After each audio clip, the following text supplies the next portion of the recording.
Welcome, everyone. Thank you for being here. We're going to get started.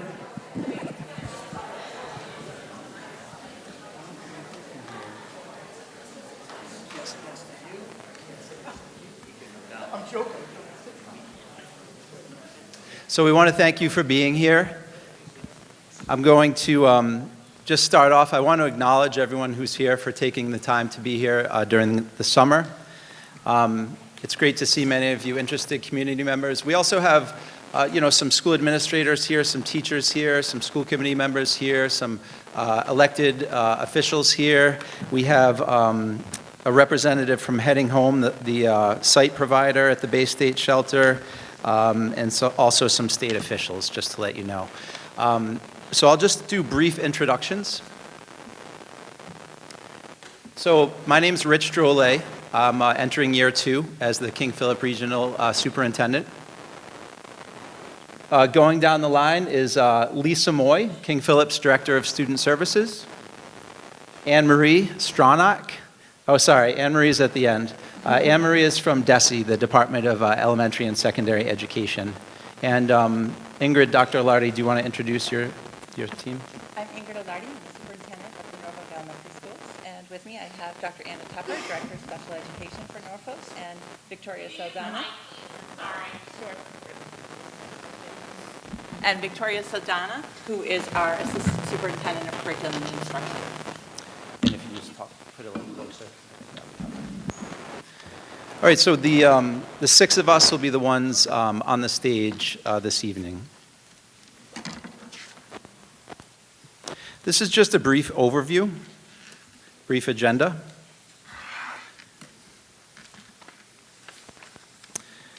We'll talk about communication plans, overview of laws and regulations, plans for student arrival and programming, state funding and resources, and then a Q&A.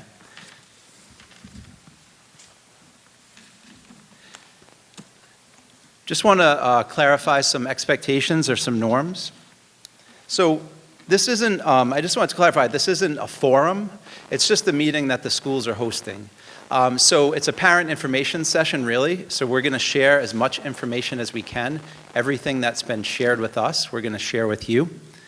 So we're here to discuss school plans to support all students and families.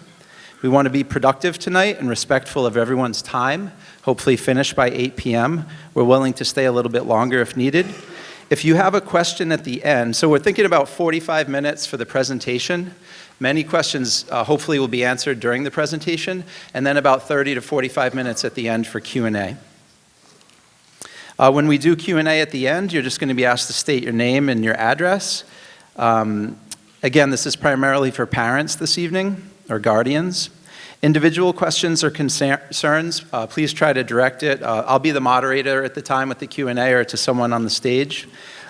Please keep questions and comments respectful. Please do not yell out. Please know there may be some questions you have that we don't have answers to. We just don't have the answers to them. And we're not going to engage in any political discussions tonight. So those are just the norms this evening. Again, we'll try to end by 8. When we do the Q&A at the end, at a lot of public meetings, there's like a 3-minute time limit for public comment. We're thinking it shouldn't take more than a minute or 2 for your question. So to ask your question, if you could try to keep it, maybe under 2 minutes, and then we'll have time to answer the questions as best as we can. So again, we're sharing what we know. We're doing the best with the information we have. And after tonight, you're all welcome to reach out to myself from King Philip, Dr. Alardi, from Norfolk Elementary, or any other people that might be more relevant for your questions, especially if it's not related to the schools. So with that being said, I'm going to turn it over to Ingrid, Dr. Alardi, and she'll go over the first few slides. All right, great. So again, I would also like to welcome all of you and thank you for coming this evening. We hope this evening is informative and that we're able to provide you with as much information as we have at this time about how we are getting our schools ready and how we are preparing and planning for a successful fall. We do recognize that the designation of the shelter, the Bay State Emergency Overflow Shelter in Norfolk, is a significant change for this community. And whenever we have a major change, obviously people have lots of questions and concerns. It is perfectly fine for people to have questions. We want your questions to be answered tonight. But in recognition of that, we are also committed to providing regular, ongoing communication to the public with updates as we receive them. We've already sent out several letters to the community. We both have on our websites, you can go to the next slide. We both have on our websites a tab that you can go to that will have all of the archived communication that we've sent to date, as well as additional resources and guidance from the Department of Education. We also, in both schools, we have established a summer planning committee. The summer planning committees are comprised of educators, administrators, and staff from multiple roles with multiple areas of expertise. Those groups are meeting regularly over the summer to develop educational plans and to address any concerns or questions that we may have. And we are looking to meet the needs of our newcomer students, as well as to make sure that all of our programs remain strong and rigorous, and that we are meeting the needs of all of the students that we currently have. So as I said, we have summer planning committees that are meeting regularly. We also now have an on-site provider at the shelter. It is heading home. We will be communicating with them regularly and getting regular updates as new families arrive so that we can track school-age enrollment and make sure that we are working collaboratively and that our plans are informed. So we have regular communication with the home site provider as well as our DESE liaison, and we're working very closely with Anne Marie, who you will hear from later tonight. We can go to the next slide. Mr. Ferrer, Joe, can you just click on the website? We are going to share this presentation to our websites tomorrow morning, so you don't need, you'll be able to click on the links and they'll work tomorrow morning. This is just an example of King Philip's website. Both of our websites on the home page on the right, it says emergency shelter, and we have the same information with communications we've sent out, and some 4 or 5 important links that are relevant that might answer some of your questions as well. Great, thanks, Rich. Can go to the next slide, please. Great. So as we begin tonight, we thought it would be helpful to provide a brief overview of some of the relevant laws and regulations regarding education of homeless or unsheltered youth, as well as English learner instruction. So I'll walk through those briefly first. The first most prominent law that is relevant to this current situation is the McKinney-Vento law. The McKinney-Vento Homeless Assistance Act went into effect in 1987. It's a federal law, and it is designed to provide support and educational stability to children and youth experiencing homelessness. For the purposes of the law, homelessness is defined as lacking a fixed, adequate, and regular nighttime residence, and encompasses situations such as living in hotels, living in shelters, living in cars or motels, doubling up with other families as a result of financial hardship or loss of housing. And the McKinney-Vento Act also covers migrant and unaccompanied youth living under those conditions. Next slide. Under the McKinney-Vento law, schools are required to immediately enroll students into the public system in the town, municipality where the students reside. Enrollment has to be managed efficiently and without delay, and regardless of whether or not students might be missing some required documentation, including transcripts, proof of residency, or immunization records. It's important to note that students who are homeless are not exempt from immunizations. They are just not required to have them at the time of registration and enrollment. Next slide. In addition to immediate enrollment, students who are experiencing homelessness have the right to access the same educational programs and services as their peers. And that goes beyond just instructional programs. So it's instructional programs, special education programs, Title I resources, after-school sports, after-school clubs, and any other educational or sports or academic-related activities or opportunities provided by the district. So it is not legally permissible to create an alternate or separate educational program. Next slide. I'm going to turn it to Dr. Tupper, who is going to talk a little bit about English language learner and multilingual learner regulations. We'll pass the mic so it stays live. Thank you. Welcome. Tonight I'm going to talk a little bit about the law as it pertains to English language learners and multilingual learner education. We have law and we have guidance around the education of students who have a second language in the home. So if families have indicated that they speak a second language in the home, we're obligated to evaluate those students. So we first evaluate the students in order to determine their level of English proficiency. After we determine the level of English proficiency, we determine the amount of services that the students require based on their level of proficiency.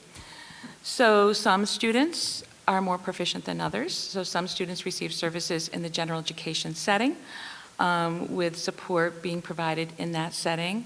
And some students are provided services outside of the general education classroom by the English language teacher who does direct instruction in specific areas. Okay. Yeah.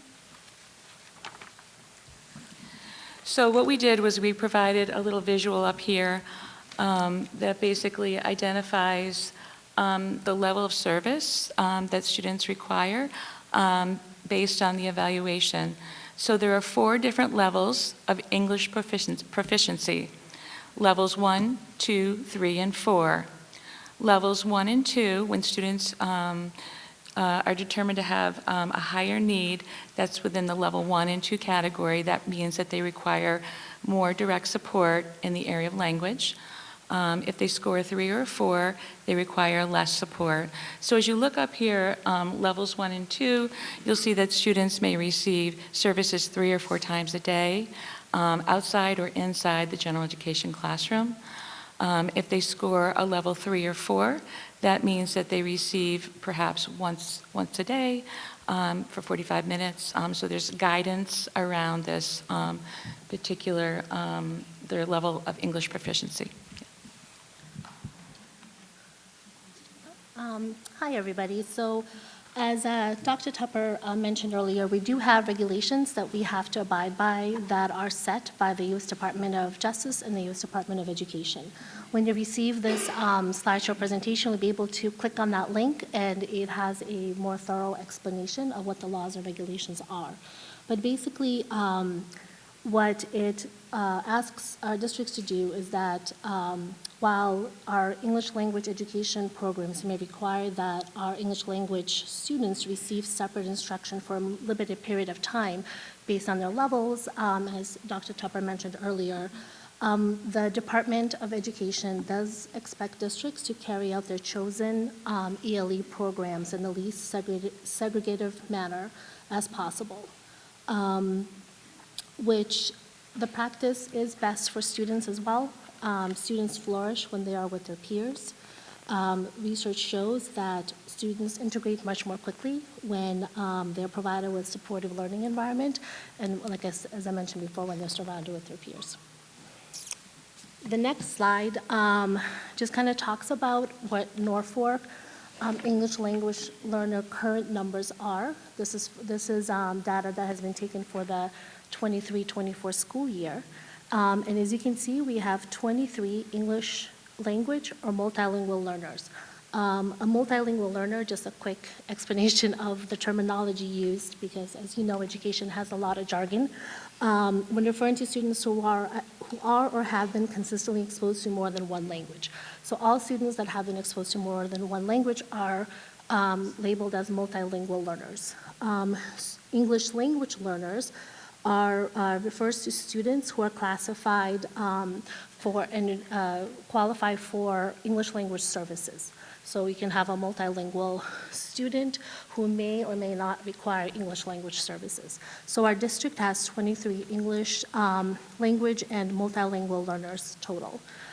We have also 22 formal English learners, which we call FELS, who have been dismissed from their English learner status within the past 2 years because they have demonstrated significant progress with their English language skills and acquisition. I just wanted to make sure I didn't miss anything. And currently, our educators that support our programs, we have a 0.8 English language teacher at H. Olive Day, a 0.7 English language teacher at Freeman Kennedy, and 1.0 instructional assistant that supports both schools. As you will hear later, we are going to increase these supports as a response to our growing population of English language learners. One of the things I also wanted to emphasize is that, as you can see, our English language teachers and general education teachers have experience working with multilingual students and have been working with them for many years. As a district, we're dedicated to fostering an inclusive learning environment where all students thrive academically and socially, and our English language education programs are designed to provide targeted support that help English language students achieve proficiency in language acquisition, which, like I said, we're not only regulated by law to do that, but it's also a best practice. And then this slide looks similar. This is King Philip, though, grades 7 through 12. We currently, from this 23-24 school year, have 19 EL or ML students, English learner and multilingual learner students. We have 11 who were dismissed from this in the past 2 years. Those are the FELs. And it's important to note, too, we have 76 students already whose first language is not English. So we have about 1,900 students, and 76 first language is not English.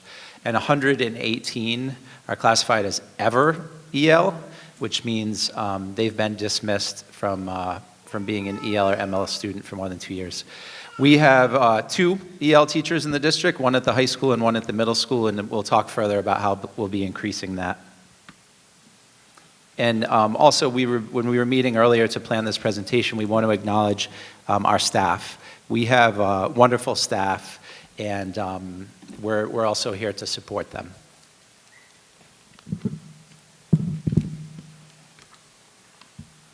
So update, which we received Tuesday and yesterday after the first arrival of newcomers to the Bay State shelter, which was, I think, the last week in June. So this week, more people arrived, and this is an update. So we're now at a total of 41 families who have arrived to the site. This is composed of 133 people, individuals, and out of the 133, there's 33 at this point that are school-aged children. Out of the 33 at this time, 18 would attend Norfolk Elementary for grades K to 6, and 15 would attend KP Middle School or high school. Also, there's more children, but approximately half, I think 32 more, are not school-aged children. And to note, we've been told the capacity is now 405 for the site, so it's about 1/3 full at this time.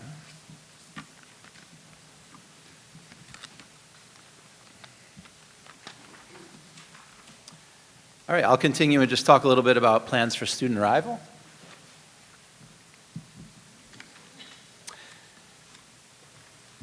Joe, if you want to click on the link, there is a website for Heading Home. There is a representative here tonight from Heading Home. If you scroll down, if any questions come up, that's the provider for the shelter here in Norfolk. If you go back to the presentation, just wanted to highlight that Heading Home will be assisting and communicating with us about school registration, on-site medical services they will have. They will have vaccination clinics. They will have medical documentation for school enrollment for things such as sports and extracurriculars. This will be a more supported site. I'll talk in another slide or two. I'm not sure if you're aware, I sent out some communications last September. King Philip did get 14 students this year living in Plainville Hotel. So this year we do have 14 students. It was a challenge because they didn't have all these associated services at first. So this new larger site does have the support with the site coordinator.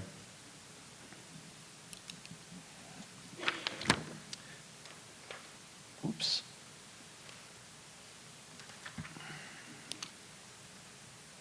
Just wanted to comment a little bit, and we can talk a little bit more as we go on, but something to note which you may not be aware of, all educators are required to complete coursework in both special education, teaching diverse learners, and working with EL students as a condition of their licensure and recertification.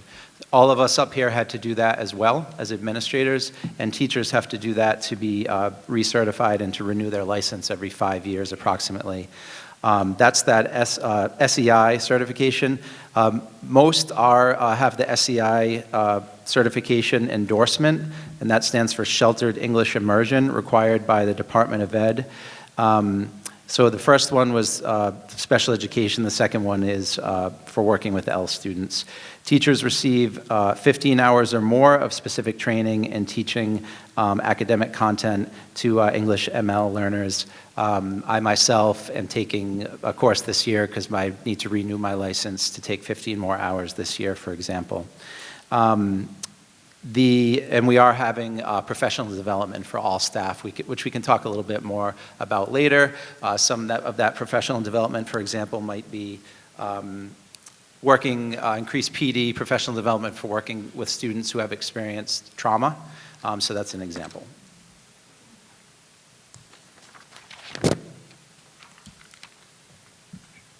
So we combined for both districts this slide, a staffing update.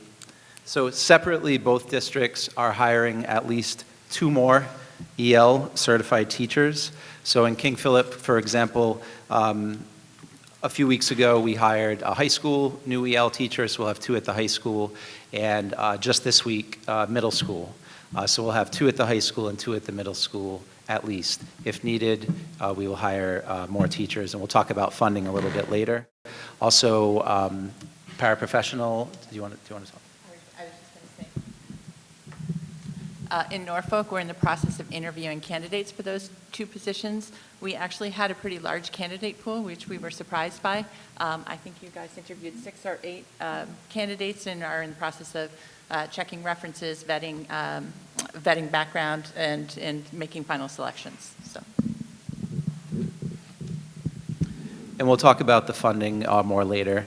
We're also going to share, we recently posted and have a number of applicants already for a regional homeless education liaison, which will be paid for by money from the state. And also both districts wrote and received an additional grant from the Department of Ed and got word that we received money for that this week. Part of that money can go towards this position as well. So that will be a liaison to help communicate between the school and with families at the site, as well as personnel at the site. So that's another position. And then for busing, for example, King Philip, the number of students now, we would each have 1 additional bus from the site to the schools. Depending on the number, it could be 2 additional buses. Elementary level also would add a monitor or 2. We've already communicated with the bus company about securing the additional bus route. I want to speak briefly. I alluded to this past school year. So not sure if you're aware, King Philip did have 14 students. We had 10 at the high school, 4 at the middle school. Similar students living at a hotel in Plainville. I do want to share positively that overall it was a positive experience, although it was challenging at first. And so we certainly have concern and trepidation of getting such a large increase in this population of students. It was positive with these students. There were no behavior issues. We have great teaching staff who really went above and beyond working with these students, including classroom teachers. And it went better than expected with those 14 students in King Philip this year.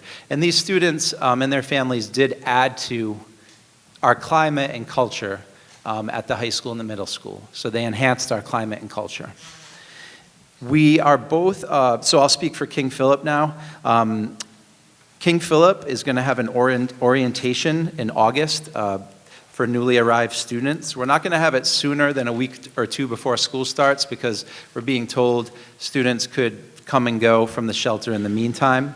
But we have a great organization called KP Cares, and they've already reached out with student leaders at the high school. We need to replicate it at the middle school as well, where they'll have one-to-one peer mentors. A couple of them will actually be some of our newcomer students in the Plainville Hotel who are staying with us this year to go over with the kids the building, the layout, schedule, meet some key staff, where the nurse's office is, where the counselors are. So we will have an orientation for those students a week or two before school starts, so they're not just going to blindly come here the first day of school, and they'll be familiar with the building, take a bus over. We'll invite the families as well. We also have our EL teachers. We still need to talk to the site provider heading home, but the plan is our EL teachers will go to the site, will go to the shelter, and do the language testing, the screening, to determine what level these new students are at prior to coming to school so that we know how to best meet their needs when they come to school. We had one student this year, he knew at the high school, a newcomer student, he knows 5 languages. He doesn't need any services. He's doing well at the high school. We have some others that don't know any English or limited English who will need more support.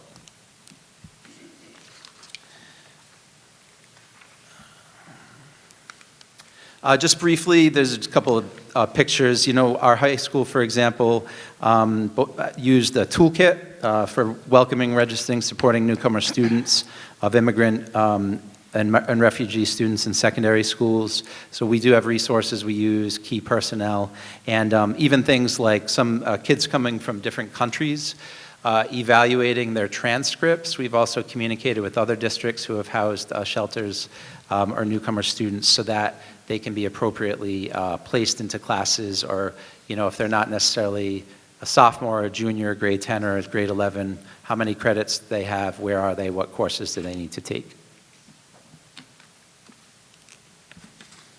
All right, I'll turn it back over to Ingrid. So over the summer, we will be working closely with the family liaison once we hire that position and put that in place, and with Heading Home, so that we are monitoring as families arrive, that we identify students that are eligible to enroll in school, and that we begin that registration process.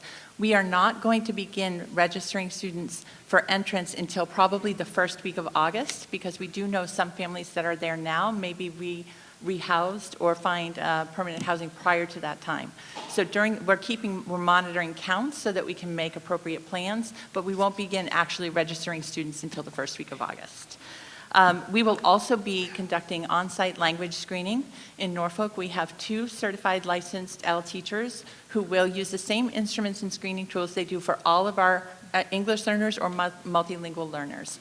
And again, the purpose of that is to assess students' proficiency levels so that we can plan and organize services to meet the needs of those students.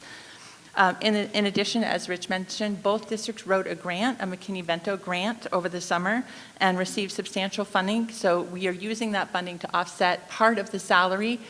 It's a shared position for the family liaison. But in Norfolk, we're also going to have a 1-week orientation camp for families and students that are entering. That'll be running the last week of August, again, probably the week of the August 19th. And the purpose of that camp will be to welcome students to the school, to provide tours so students are familiar with the facilities. We will also be going over school expectations, making sure that students are aware of our school protocols and procedures, how to purchase lunch, how to go through the lunch line, what the expectations are on the playground, all of the things that we take for granted that many of our children have experienced. So we will be spending that week with an orientation camp headed by Norfolk teachers. I have to say, before I continue, our teachers have been incredible. They are hardworking. They are passionate about children. There are many, many here in the audience tonight in the middle of the summer on a hot night, so thank you for coming. I was overwhelmed by the number of people that came forward to serve on the summer planning committees, as well as the number of people who have offered and volunteered to teach that camp at the end of August.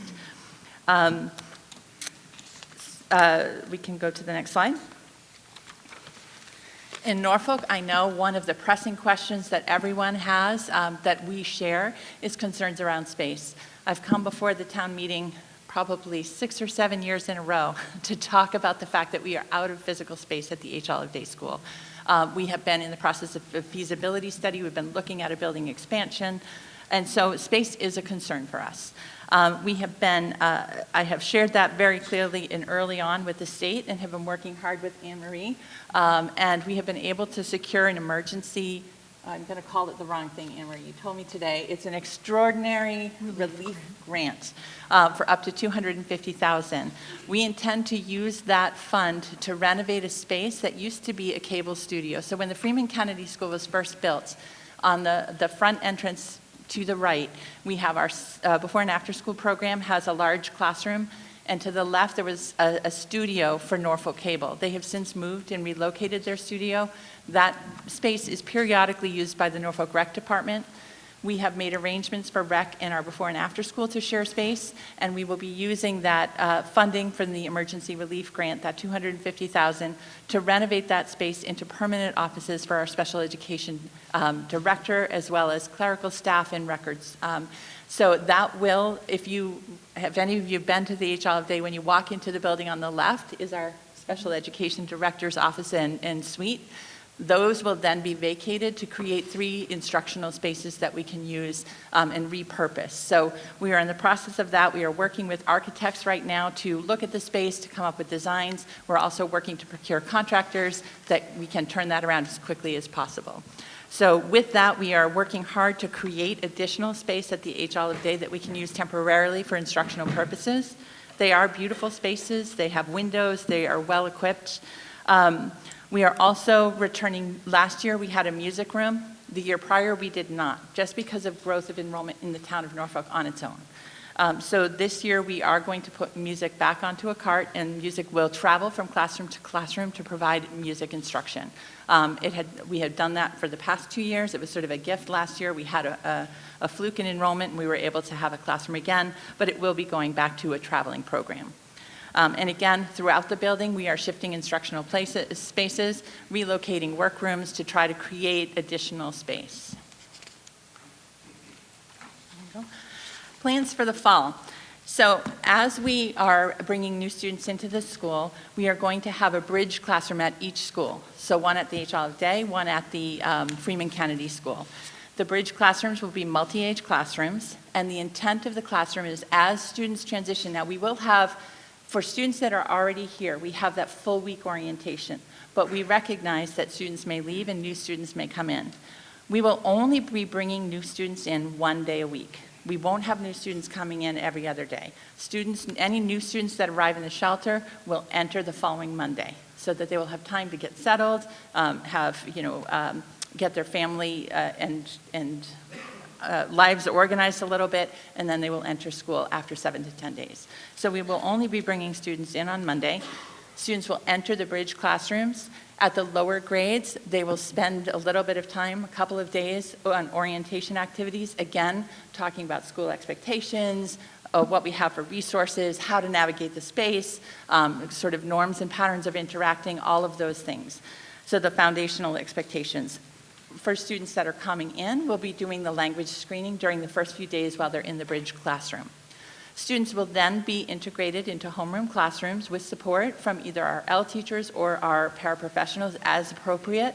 Again, we are hearing that many students coming may be English language learners, but we're also hearing that many speak multiple languages. So it will be dependent on students' needs.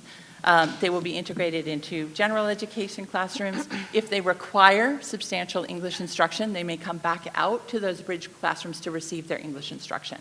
The same model will be at the Freeman Kennedy. We do recognize our older students might need a few extra days or a little bit more time to orient and adjust before they are fully integrated. All right, I'm going to turn it back to Vicki.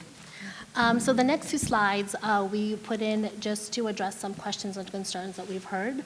And I really wanted to acknowledge that obviously there's going to be a shift and an impact to our districts whenever there's an influx of students.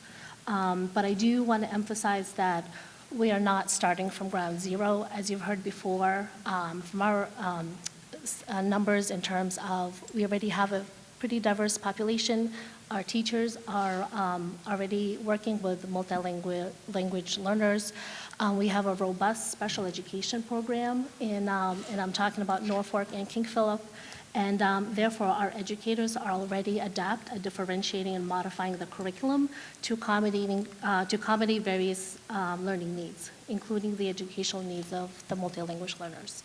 Another thing that I wanted to emphasize, which has been a practice at any district, is we have developed, and again, I'm talking for both Norfolk and King Philip as well, a robust multi-tiered system of support, which is called MTSS, that further reinforces our commitment to student success. MTSS is a comprehensive framework that uses data-driven decision making to provide targeted support to the varying levels of intensity based on student needs. So our model ensures and will continue to ensure that all students, including those who require additional support, receive timely and effective interventions. So that's not going to shift or change. The next slide kind of talks a little bit about our curriculum. So we have a strong curriculum that allows us to meet the diverse needs of our learners. Norfolk has just completed an English language arts adoption of a very robust new ELA program that actually just arrived in pallets yesterday, so we're very excited to unpack it. We're also about to embark in a math review. As best practice, every district constantly engages in ensuring that we are constantly reviewing our curriculum to make sure that we're able to best meet the needs of all our students. There were some questions about how we are addressing immigration and migration, and one of the things I wanted to point out is that our social studies curriculum, especially with the new standards that have been released in 2018, already emphasizes the importance of various cultural and historical figures and events, which help students appreciate the diversity and heritage of their community and of other nations. So we already have been teaching about immigration and migration. As you can see on the slide, it kind of delineates a little bit how, in which grade levels the skills are being taught. Our social emotional curriculum, I think, we're on the right slide, right? Yeah. Our social emotional curriculum equips students with essential strategies for managing emotions, building healthy relationships, and solving social problems effectively.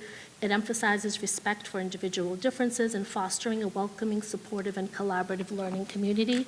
Again, this is always has been the way of doing business in our district. This is something that is a core value in all our schools. And once again, we're going to continue to foster and build a community where all our students can thrive. That's it. Yep. Hi, my name is Anne Marie Stronach. I work for the Department of Elementary and Secondary Ed, and I just want to thank you all for coming, but more importantly, I want to thank the Norfolk Public School District as well as King Philip District, as well as all of their staff, because the work that has been done in the last 2 months and the amount of communication has just been amazing. And I just want to credit the leadership of both superintendents here tonight. And from our perspective, you are well represented, and the student needs are forefront in everything that they put forward to us in terms of questioning. I'm here tonight to talk to you about the funding sources that the state is going to be able to provide to the district. You heard a couple times tonight that they, both King Philip and Norfolk, have applied for and received McKinney-Vento homeless grants that are going to be able to help support and fund additional positions that will support and uplift not only the students that are living in the shelters, but also the students that are already here in their care. The other big bucket, and the superintendent from King Philip might want to talk about this as he's already received some of this funding. We have been able to secure through the legislators and the supplemental budget, which we are very grateful for, the support of students in these programs to the tune of $104.89 per day per enrolled student in your district. That basically is the equivalent, if you took that over, if the student was here for the full year, it is approximately $18,000, which is the average per pupil cost of a student to educate a student in the state of Massachusetts.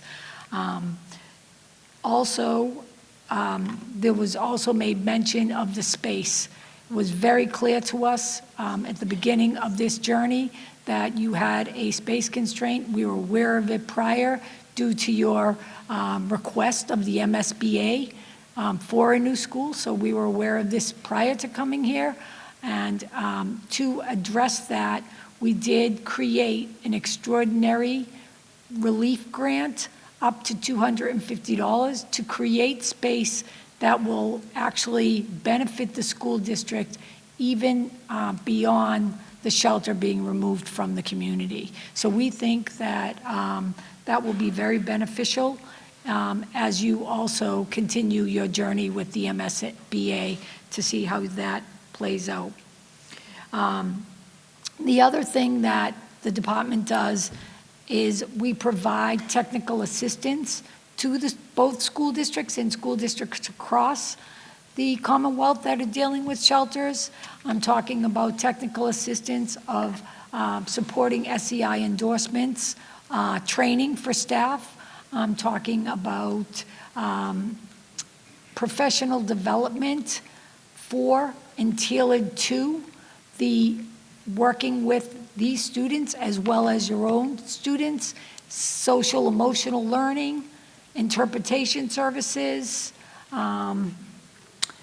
and oftentimes some of those resources are tailored to the unique needs of each school district based on conversations with the leaders and the administration. So we're happy to provide those services. We have already been in touch and are working with the leaders over the summer to plan for these staff development activities. The last thing I want to touch on in terms of resources is McKinney-Vento transportation. This is for transportation for what we call School of Origin students. If a student comes here and then is moved out of this shelter and housed in a different community under the McKinney-Vento, they do have the right to make the choice to stay in Norfolk. If they do choose to make that decision and stay in the town, that transportation cost is reimbursed by the state. Last year, that reimbursement was, I want to say, it was increased by almost $23 million. This year, that line item, while level funded, another $10 million has been allocated in the supplemental budget. So while it appears that that line item is actually level funded, there was money in the supplemental budget to fund the School of Origin transportation. That is a reimbursable expense, so the school district does compile that data, they document that data, and then they submit that data to the department, and then they are reimbursed for that data. So I just wanted to talk about those as well. And I think that covers the funding and the resources. One thing that we've been hearing over and over, not only from this community, but from communities across the Commonwealth, is how can we help? We're all anxious to meet our newly arrived students, and we want to make them successful, just like we want to make all of our students successful. And to that end, Heading Home has published an Amazon wish list. That link will be posted in this presentation. It will be live, so you can go on that. And then you also have some local efforts through Norfolk Strong, and there will be ways for you to interact and volunteer and help, and then more information will be coming up in the upcoming weeks and months as we go into the school year. And all of that information and the updates will continually be added to the websites on both Norfolk and King Philip. Before we jump into the question and answers, we do know that people may be wanting to look for some additional information. Again, I just wanted to remind everybody that on both the schools' websites, the Norfolk Public Schools website and the King Philip website, there is all archived communication. Anything that has been sent out to date, you can go to the website. There's a tab on the far right, as Rich mentioned, that says emergency shelter. If you click on that, you can access any communication that has previously been sent out, as well as updates and advisories from the Department of Education. So you would refer you to both of those websites, as well as the Town of Norfolk. The Town of Norfolk is updating their website regularly too. They have a temporary emergency shelter dashboard. Some of the questions that you may have tonight that really are related to ambulance service or to site work, those are not for us to answer. Those are really better directed to the town. The Select Board does have a meeting scheduled for Tuesday, and they are going to be providing an update at that meeting. But you can visit the town website. That is updated live as new information comes in, and that's an additional resource for the public. Lastly, the Department of Elementary and Secondary Ed also has on their website a resource for families on educational stability. You'll find on that page further information about the McKinney-Vento law, plans and programs for students in foster care, migrant education. All of the other information you may be seeking would likely be positioned there. So I will turn it back to Rich. We just wanted to comment, if we run out of time or your question doesn't get answered, you can, of course, email us, give us a call. We will get back to everybody. And then, so it's good. We're kind of on time. We had about 45, 50 minutes for the presentation, so maybe about 50 minutes, 40 to 50 minutes for the Q&A. So just wanted to go over the expectations again. And so when you come up, just remember, it's not public comment, it's a Q&A. So please, I guess as the moderator, direct your question to me, and then I will, I could answer, I could direct it to someone on the stage to answer. Maybe some of our representatives here from heading home or the state might answer if it's related to education.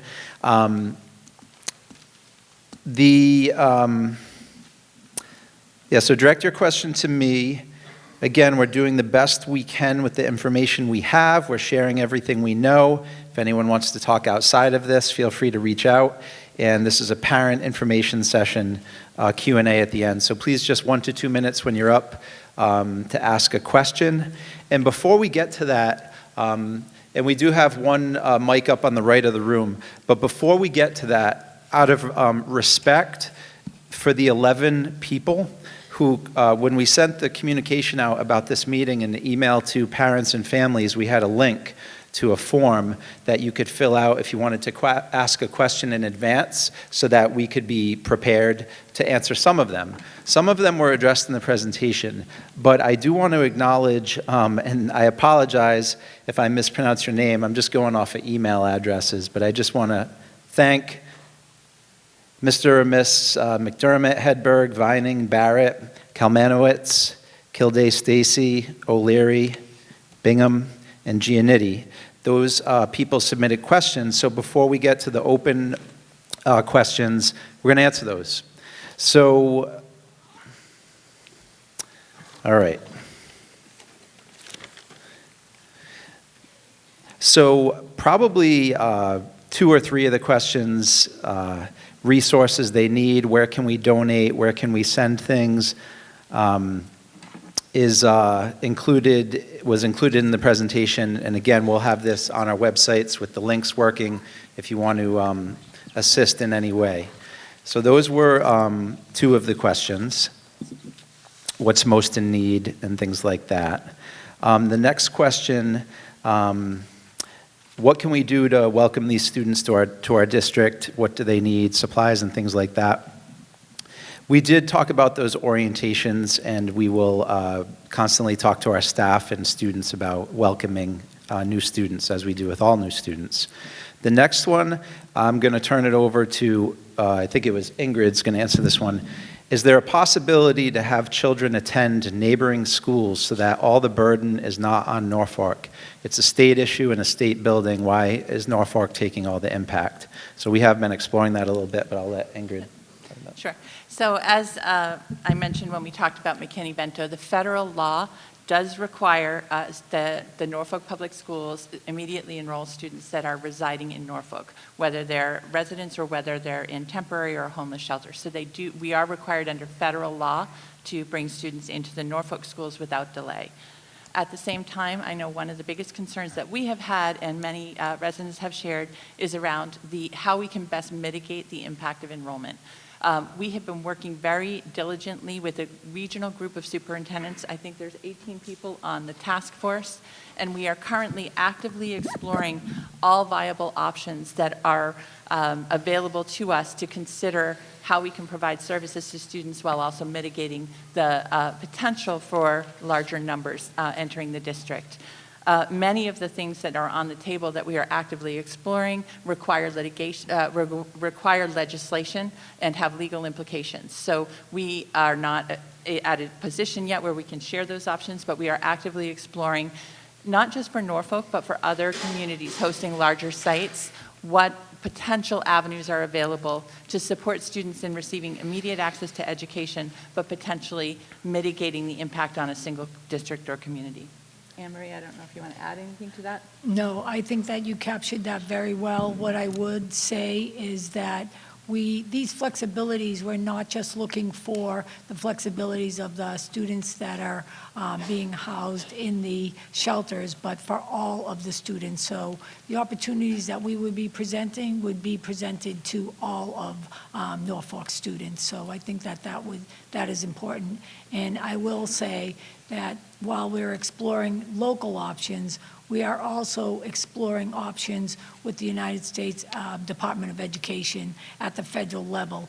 We have been in communication with the USED about reliefs through McKinney-Vento, and those conversations are continuing. And based on the work that we're having with this task force, we do believe that we have some other opportunities that we will present to them to look for some relief for that. Okay, next question was, what are some of the most effective things we as parents can do to help the administration and teachers this year? Do we need more volunteers for lunch and recess? Do you need us to advocate for anything? Please tell us what we can do to lighten the load for you and the students. So there, also, if the answer is sit tight and give us patience and grace, please let us know that too. So I'll tell that person who asked that question, please sit tight and give us patience and grace, and we appreciate the question. Next question is, will newcomer students be provided with a newcomer academy to support them in developing student and language skills before they enter the classes, HOD, Freeman Kennedy, or KP? So I'll just comment that at the secondary level, we can have like a special classroom. It's until we determine that they've met a certain level and then what's best for them. So there might be instances of that, but otherwise, we kind of addressed some things we're doing for orientations, and I didn't know, Ingrid, if you wanted to comment on that one. Sure. And I think we did talk about this during the presentation. So at Norfolk, we will have a summer bridge academy or camp to help orient students that are currently residing at the shelter that will be entering with us in September. And we will also have bridge classrooms in each room, in each building, where students will first come when they first enter the schools, receive orientation support prior to being placed in general homeroom classrooms. Next question. Knowing that some of the families in town are vehemently opposed to the shelter and have been speaking ill of the residents prior to their arrival, and knowing that children learn what they live and see, how does the administration plan to approach situations in which children are heard spreading rumors, false accusations, otherwise incorrect or demeaning information about the residents who may be their classmates? I'll just comment and say that, with the students that we received and worked with at KP this year, we really didn't see that. But if anything, if we were to see anything or anything were to happen, we would treat that as we would with all other students and follow the same protocols, the same anti-bullying regulations and everything. You know, we teach all students, it's kind of falling down but hanging up over there, the KP way, positive behavioral interventions and supports at the middle school, for example, teaching to be respectful, responsible, and safe. And so that's something we would just treat as we have to, as with any other students. Yep. I can jump in. And again, at the elementary school, we have for over a decade had very strong social emotional learning programs in both schools. We regularly talk about respect and problem solving and how to work collaboratively. Whenever we have issues, we follow the same protocol. We are an educational institution. We want to teach children. Sometimes children make difficult choices, and we want to educate them. So we work with children and families very closely. We follow our district code of conduct. We wouldn't handle this situation any differently than we do any other kind of conflict between peers that arise during the course of the school day. All right, the next question has like 3 or 4 in it. Anne Marie, you're going to answer the first part. How long could we be paying for transportation due to McKinney-Vento if a child moves into housing? What are they entitled to? I think you discussed this, but can they go from HOD to Freeman Kennedy? Yes. Would they then come to the middle school if they were still here? Seems like an expense that could last many years. Will the state agree to payment? Is state funding this, or do you have to find a way to fund it yourself? How will the state pay for additional transportation? Do you have anything to add from? No, Okay. I think that I clarified that with the School of Origin transportation that is reimbursable through the state, and which has been reimbursed over the last several years at 100%. I'll add too, in speaking to other superintendents in Anne Marie, new students generally speaking, not always, in the emergency or temporary shelters, when they move, they very infrequently would stay in that school district. If they move to housing, more permanent housing, they only have the right to stay till the end of the school year, correct? That is correct. Go ahead.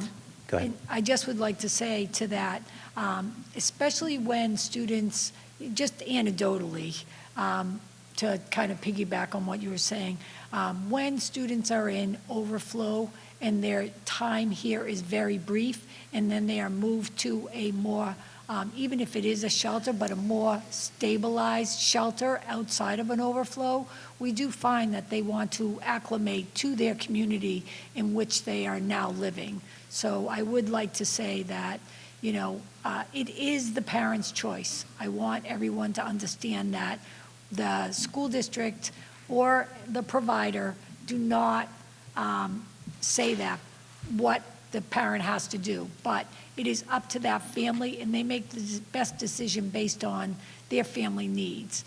But anecdotally, in an overflow, we are seeing that they are not necessarily selecting to stay because they're going into shelter that is, or permanent housing. If they're in shelter, it could be longer than a year, but if they're in permanent housing, it is only for a year. But no matter what that is, it is reimbursed by the state under the McKinney-Vento transportation line. This next one, King Philip had to make cuts this year. How can we support new students with budget cuts? I will say that we did get more money from the newcomer students in King Philip this year than was required to educate them. So that was actually helped offset our, like over $2 million budget deficit this year.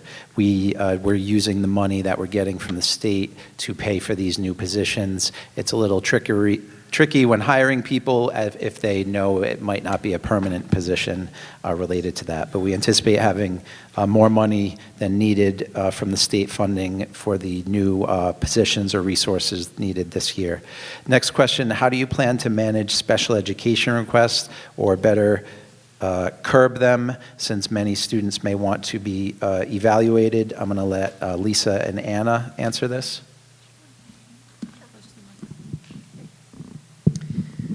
So through special education, we have a process for all students. It's mandated by law that we have 45 days to evaluate a student who we feel has a disability or there's a suspect of a disability. For all students, we have multi-tiered supports of services. So we have response to intervention, where we put students through well, we'll do some screenings first, and then we will then develop interventions for students. We monitor them, we collect data points, we look at that, and then we see if children are progressing or not. So we would do the same thing for a student, an L student coming from the shelter or anywhere else, through the same process that we do for all students. We support them through interventions. We see how they respond. Sometimes students just need a little bit more of something, and they need some extra time, not really a disability, maybe a learning difference, and we need to support them. So that's what our process is in the beginning. If a student then demonstrates that we suspect there is a disability, then we would follow the procedures of doing that. We actually did have a student this past year, one of our L students, that we ended up putting through the process, but not until the end of the year, because we wanted to make sure that that was definitely the need for the student. You need to know too, there are disqualifying factors for students for qualifying for a specific learning disability, and one of them is having a ELL student with another language. So that is automatically disqualifying factor for special education. What we would have to do is we have to determine that they're disabled in their own language first, not due to English, learning English language. So if they are having difficulty in their own language, learning to speak, read, write, then that may be a qualifying factor to do an evaluation. Again, we do screenings on all the students to do their language proficiency, to understand where they're at, and then create a plan from there. We also need to take into effect, do they ever go to school? How often do they go to school? How much education have they missed? So there's a lot of factors that we have to consider before we even go through that process. So it will not impact special education services probably at all or right away, especially if the students are coming in and out and they're here for a short time. We will do the language-based assessments and then go from there. Next, Vicki, I'm going to ask you to answer this next question. Is it true that teachers will have to walk around with a device and Google Translate for students? Yes, so as I previously mentioned, our district already has English language learner students, so our teachers already have tools to how to best meet the needs of our English learners. We consistently leverage technology to enhance our instructional practices, ensuring that the tools we use support and do not disrupt our teaching. So the technology will be made available to staff if there are specific instances that our educators make the professional decision that they need to integrate that technology to help enhance the delivery of instruction. It will be made available, just like with any other tools and technology that we have already in our district. Next, I'm going to ask Anne Marie to answer. It's related to infection control and prevention within the facility in the school. Will rapid strep, flu, and COVID swabs be available daily at the site for early detection of illness when a child becomes symptomatic? Will routine checks for lice be performed by the site staff? Are there quarantine areas in the facility to help stop spread of illness or allow people to recover comfortably? Who is responsible for assessment of readiness to return to school after an illness? Is the individual or family's parents have healthcare staff on site? Anne Marie? Thank you. That's a lot of questions. So first of all, I'd just like to say that Heading Home is an experienced provider, and they have been well-versed and trained in handling these activities. They also, at this site, we have a medical staff on site and available to the families that are living on site. In terms of COVID tests and things of that nature, yes, those are on site, they are available. In terms of routine checks and performances for those things, the Heading Home will be providing and working with DPH. We're already having meetings with DPH regularly. DPH will also be working with your local health provider along with your school nurse. So if there's anything that arises, whether it be lice or any other typical concern that needs to be addressed, that'll be addressed with the medical providers that are on site. the DPH, your local Board of Health, and then brought into the school. And then any appropriate notifications that have to be done will be followed. So anything that would normally happen will happen. And I just want to say that having the medical providers on site in the screenings that have already started have been tremendously helpful. And being able to use the summer to get that done ahead of time is also an advantage to this site right now. Who's responsible for the assessment? Like all families, that is a parental decision, and it is the parent working with their healthcare provider to decide what is best for their student. It's no different here with this, with the exception that they have medical staff on site that if they would like to speak to them, they can. So it is the parent's decision to handle that. Next question, how are you planning to diversify staff and faculty to ensure language barriers and cultural identity gaps are addressed for newcomers in our growing student body? I'll just comment, we talked about the family liaison position to interface with the shelter and families. We are always trying to hire diverse professional staff. We will probably, we've already talked about maybe recruiting a paraprofessional or a teacher assistant who speaks Haitian Creole, for example, as the majority of students coming in have that's the language, Haitian Creole. So we would try to recruit a assistant or an aide to help in that, for example. And we are always trying to recruit bilingual or multilingual staff while building the capacity of our own staff. Next question, instead of trying to integrate students into our existing schools, why are we not putting classrooms at the shelter? With this being a short-term shelter and families in and out, the student demographics will be changing constantly. Wouldn't it be better to have classrooms at the shelter supporting the transition of kids and able to focus on the specific needs of the children? How will you place non-English speaking children in general classrooms? Ingrid? Yeah. Again, I think that we have already responded to this. This is a requirement of federal law, so it isn't an option that would be on the table.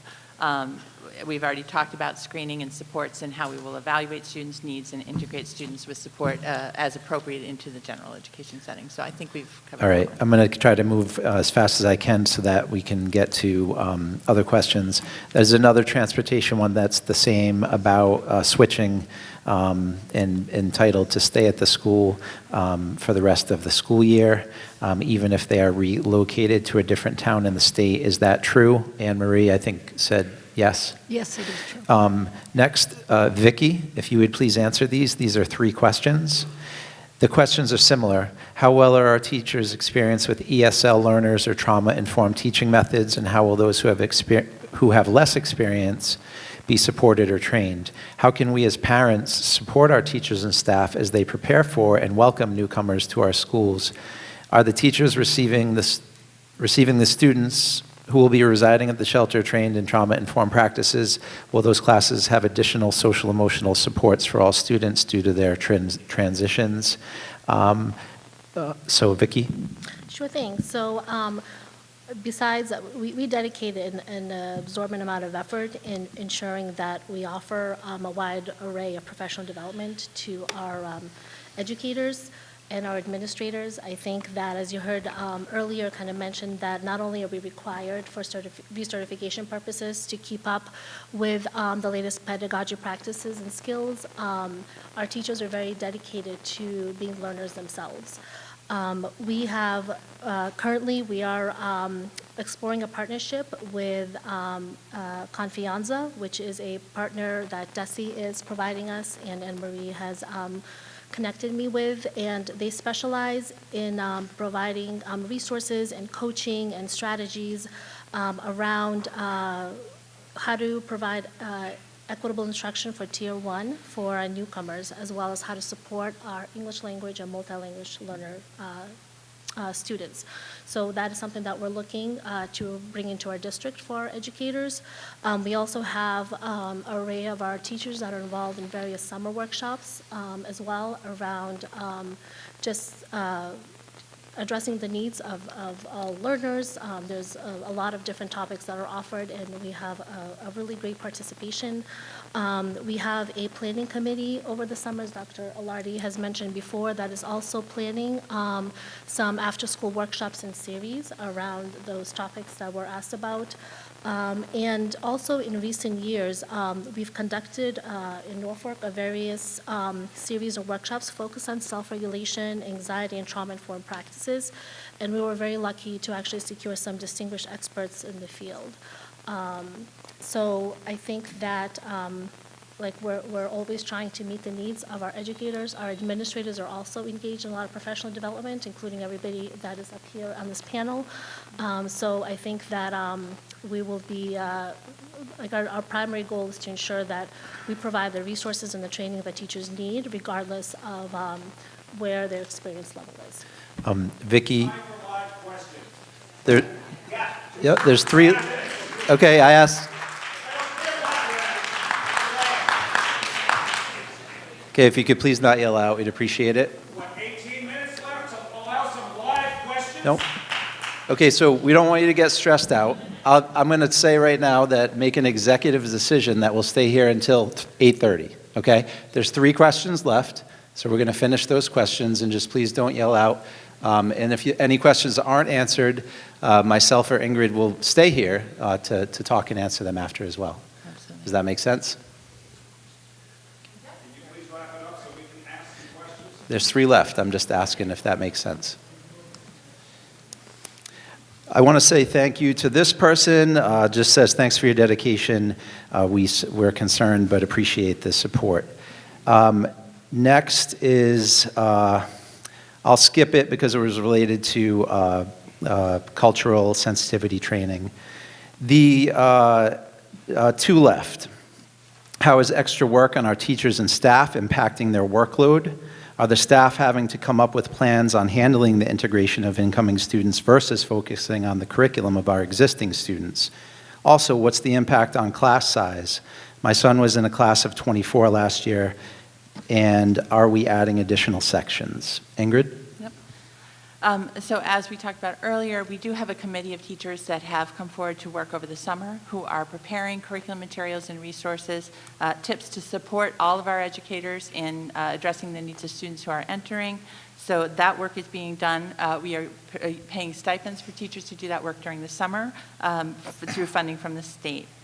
As well as far as class size, yes, as we bring new students, it will have an impact on class size.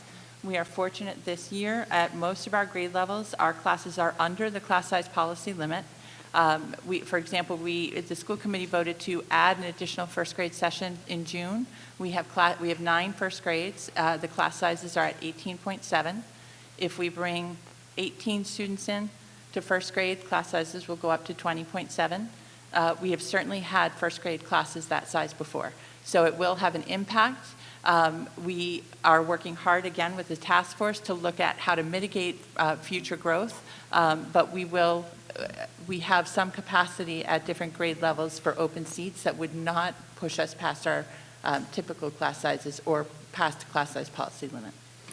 All right, last question, Vicki or Ingrid. I've heard parents talk about what their kids will lose because of new students. I've heard how bad it is in Franklin. Classes like this have slowed learning. How can you address these comments or concerns? Will classes be slowed down? Students getting less curriculum? How do you plan stops and starts for students who have never been in the classroom? I know people are leaving Norfolk because of this. Will that result in a loss of funding? So last, any comments on that? So I think we talked a lot about our curriculum and how we do differentiate instruction and how our resources are designed for our teachers to be able to adapt to meet the differentiated instruction effectively for all our students. We will be meeting the standards. We will not be slowing down the curriculum. We meet the student where they are and kind of build on their skill set and make sure that they have the right entry point to be able to access the learning. In terms of families leaving, although we understand that each family has to make a decision that is best for their children, we do hope that our families will continue to have faith in our highly qualified educators and administrators. and in our ability and dedication to provide a high-quality education to all our students, as we have always done. Okay, so at this time, if anyone would like to come to the mic on the right, Q&A. I said we'll go, for at least about 45 minutes till 8:30. Thank you for listening and waiting patiently for the past hour and 15 minutes. I don't know if it's on. Thank you. Yeah, if you just put it closer to it. Sure, I'll have to squat a little bit. Benjamin Sprague, 264 Main Street. So the districts have an obligation to provide parents and guardians essential information, which includes but is not limited to information about registration, enrollment, language assistance programs, special education and related services, school district policies, procedures, etc., in a language that they understand. So this will be, I know you just said Haitian Creole, but it could be across tons of different languages, as we are a transition center that will have many people coming through this. So what is the district's plans for the translation services? Will you be contracting an outside service provider, such as Horton Services? How much has already been budgeted for these services? What budget line in the current budget is this coming from? What was the fiscal year 2023, 2024, and 2025 budget line to cover these costs? Have teachers been trained on how to utilize these translation services for phone calls and family conferences? How many staff members are bilingual? What language do they speak? And will they be able to cover all the languages that we may get? And is the district seeking to employ bilingual staffs who speak all the languages that may come through the facility? Okay. Thank you. It's a lot of questions. I'll start. If you want to send me an email from King Philip, we did have from the 23-24 school year, I could let you know about spending on the translation services. I don't know if Lisa or Anne Marie with the state provider, Fox Translations, or I think Anne Marie can speak to the state Okay. translation.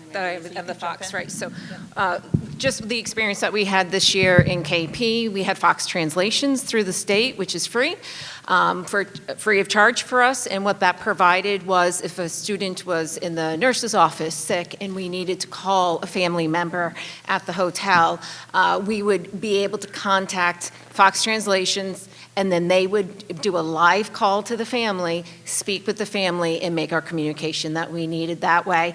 They also did translation for interpretation for our field trips. So I would just scan it in. We'd get back the forms that we needed in the right translations. I had Spanish, I had Haitian Creole. We had many different languages this past year, and we did that through Fox Translations, which was great. I also have, through special education, we have many students whose parents do not speak English as well, and we translate documents all the time. I use Bay State interpreters typically for that. So the Bay State interpreters came in on site for meetings. We also had Bay State interpreters come in to help support our students with social, emotional, just understanding of where they're at. We wanted to interview them, understand them, get them acquainted, start to build friendships. So we had them coming weekly. So that was a weekly cycle I had for interpreters coming. So it's a practice I've used for a very long time. The Fox was new, but in special education, we're translating all the time. And I'm going to let Anne Marie jump in too. Did you want to? Yeah, I'm just going to say that we will be continuing to provide those services. For those of you who are unfamiliar with state procurement, we do have procurement laws, and that contract has to be renewed, so we are in the process of doing that, but there will be some type of translation services. I can't speak to exactly if it's a Fox at this point in time, and we have also provided districts with devices, mostly for the nurse's office and the office staff, so that they can quickly communicate. Those devices also scan documents as well, and so they can be very helpful in that way, looking for parent communication home. The languages we've seen of new students coming in have been Haitian Creole, Spanish, and Portuguese. We have hired additional Spanish and Portuguese, but no one that's fluent in Haitian Creole. Sometimes the students knew Portuguese, and that would be a bridge language to English to Portuguese, Portuguese to Haitian Creole. But we are looking to add staff that speak that language as well. So if anything else not answered, because there was a lot there, if you send us an email, we'll give you a call, try our best to get as much information back to you as possible. And just one other thing, DESE does have their resources. translated on our website in multiple languages, including those 3. Sir? Jack Oliveri, 4 Barrel Place. So I have a little bit simpler question for you.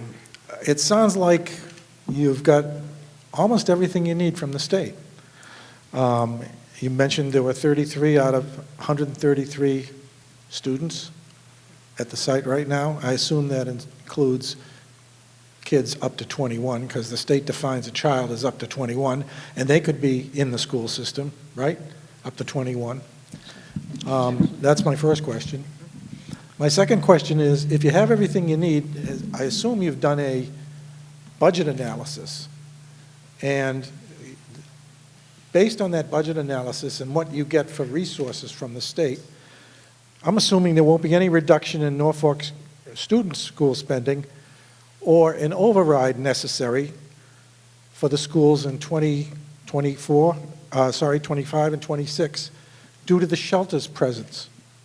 I would like to know if that's true, and you can commit to the fact that there won't be any overrides or school budget increases due to the shelter, because it sounds like you've got everything in place and you're getting all the money you need from the state. So I'd like that question answered too. Sure. So we haven't even begun the 2025-26 fiscal budget yet. We haven't started that process. What I can say is that at this time, we anticipate that there will not be, that we will have sufficient funding from the state to offset educational costs for the current school year for students housed in the shelter. And it's my understanding that the shelter is only intending to operate for 1 year. I can't speak to next year's budget because we don't have revenue projections or any of that available at this time. So for the 25 to 26, we're in 25 now. Yes. Fiscal year 25. Yep. So for 25, the fiscal 25, you don't anticipate a deficit at the end of fiscal 25 based on the shelter's presence. Is that right? No, we do not anticipate a deficit at the end of this year. We believe that with our operating budget that we've already voted on and approved at town meeting, with the additional funds from the state, we will meet the needs of the students that are housed in the shelter that are coming to Norfolk. And there won't be any reduction in services or resources for Norfolk students? No, Correct? we do not anticipate any Okay. reduction Thank in you. services. Thank you. I'll comment too. This past school year, there was one student over 18, just 19, and DESE, the Department of Ed, defines maximum age of school-age child 3 to 21 who has not attained a high school diploma or its equivalent. With special education laws, we do have an 18 to 22-year-old program housed here at the middle school. Certain students that have certain special needs we are required to educate. In terms of students at the shelter, we would deal with that on a case-by-case basis, but likely not enroll students over 18. Hi, my name is Jennifer Schwalbe. I'm in Norfolk.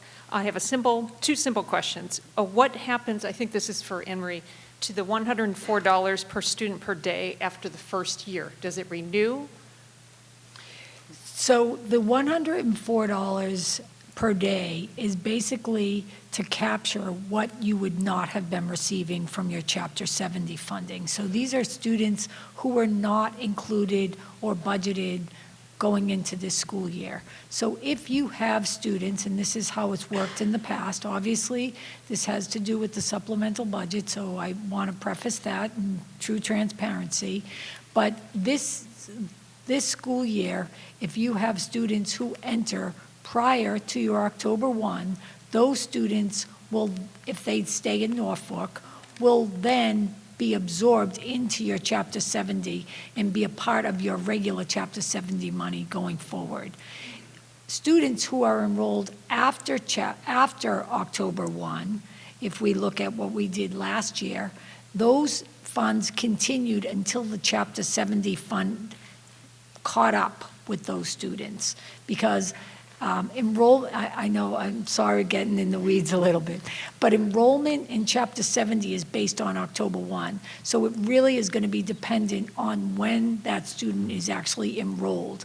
But it could roll into the second year if they're after October 1, if those funding streams continue through the supplemental budget, which I have to say the legislative has been very supportive of school funding in this manner. So, If I could clarify, the 14 students we got this year, which were in September of 2023, before October 1st, we received the 104 a day, $18,000 a year for those students for last year. We will not be getting additional money for them this year as they're still in our school, but they became part of our regular Chapter 70 funding, so it's like $30 or $100 extra a student. So any new students we get this year, we will get that funding for.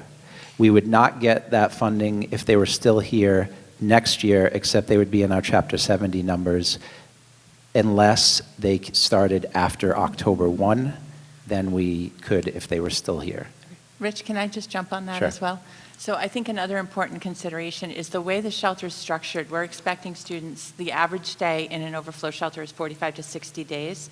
So most of the students that we have this year that are here before October 1 will not be here next year.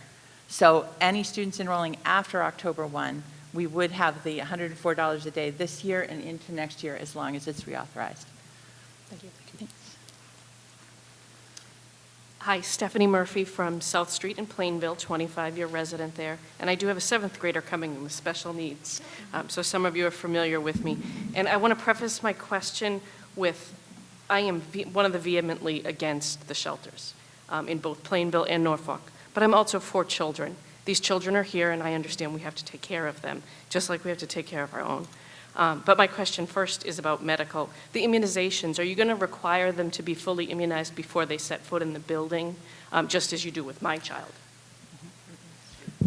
I don't know if you want to answer that. I'm happy to take, Yeah, it's part of the law, so the McKinney-Vento law for any student or a student who's in DCF custody and they're moving, usually it's a rapid change. They are to be able to enroll immediately without birth certificate, without a transcript, without immunizations. Doesn't mean we don't get it and work on it quickly. It means we cannot deny them access. It's free appropriate public education. We can't deny them access right away because of that. I do understand that's the difference with our other students that are here that we're trying to get immunized. It's part of the law that we have to abide by, but we do work with the shelter very closely to try and get the students immunized as soon as possible. Yeah, because I know we've seen measles, for instance, are coming into this country that we haven't seen. So that is an issue. Understandable. And my other quick question, and you kind of addressed it before, but the level of services and scheduling was already tough with our budget as it is what we expected to see the students get this year? Is that changing? Are there decreased services or changes in schedules based on these? No? It doesn't impact at all. Just like other students that are moving in, we have them all trickling in through the summer. We schedule them based on, where they need to be. So I'm not seeing an impact at all with the scheduling that they have been doing so far. But the immunizations, that is a concern. Thank you. Yep. Hi. Can you guys hear me? Lauren Vivas, 10 Berkshire Street in Norfolk. I have a couple questions about the McKinney-Vento Act and how it's applied. If a child chooses to stay within our district, assuming that they get moved to another shelter, even if it's a more permanent shelter, I'm guessing this has already been kind of answered, does the $104 per day continue to apply, or that also gets wrapped into the Chapter 70 funding the following year, assuming that they're here before October 1st, right? So let me just make sure I understand the question correctly. If a student comes to Norfolk and then they're rehoused into another shelter and decide to remain in Norfolk? Yes. Does the McKinney-Vento, it would depend on the date that they enrolled. So Okay. if they enrolled after October 1, then it would be available continuing. If they enrolled before October 1 and chose to stay, then it would be folded into the Chapter 70, which is a lower rate of reimbursement Yes. than the $104 a day. We do recognize that. Significantly. But again, I think from our understanding of the way the shelter is structured, we expect that most of our students that are here prior to October 1 that would have been folded in will have been permanently housed or found alternative housing. And most of the students that come in that may stay would be later in the school year after the October 1 date. I hope so, and I hope there's some sort of mitigation plan or something if they do choose.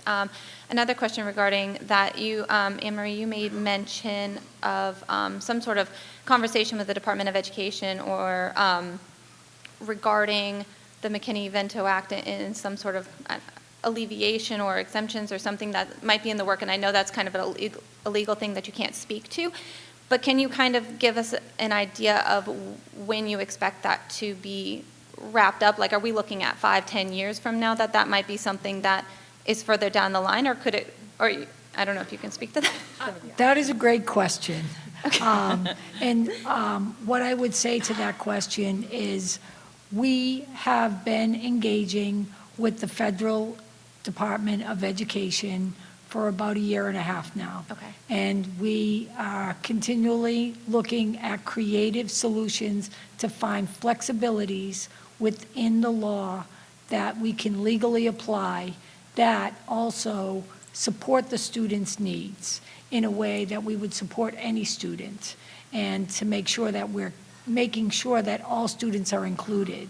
It's really important that you understand, and everybody understands, that once they move to Norfolk, they're Norfolk students, and they should be treated as any other Norfolk student. So we have to be careful in terms of how we're looking for those flexibilities, and we are continuing to look at those flexibilities, and we do anticipate that a meeting is scheduled in the next couple of weeks, and we're going to continue to ring that bell until we are able to find some other solutions. We very much, and I will tell you, the governor and the legislative are very much behind this effort and the Secretary, Cardoza, has also been very supportive of having these conversations with us, so we're grateful for that.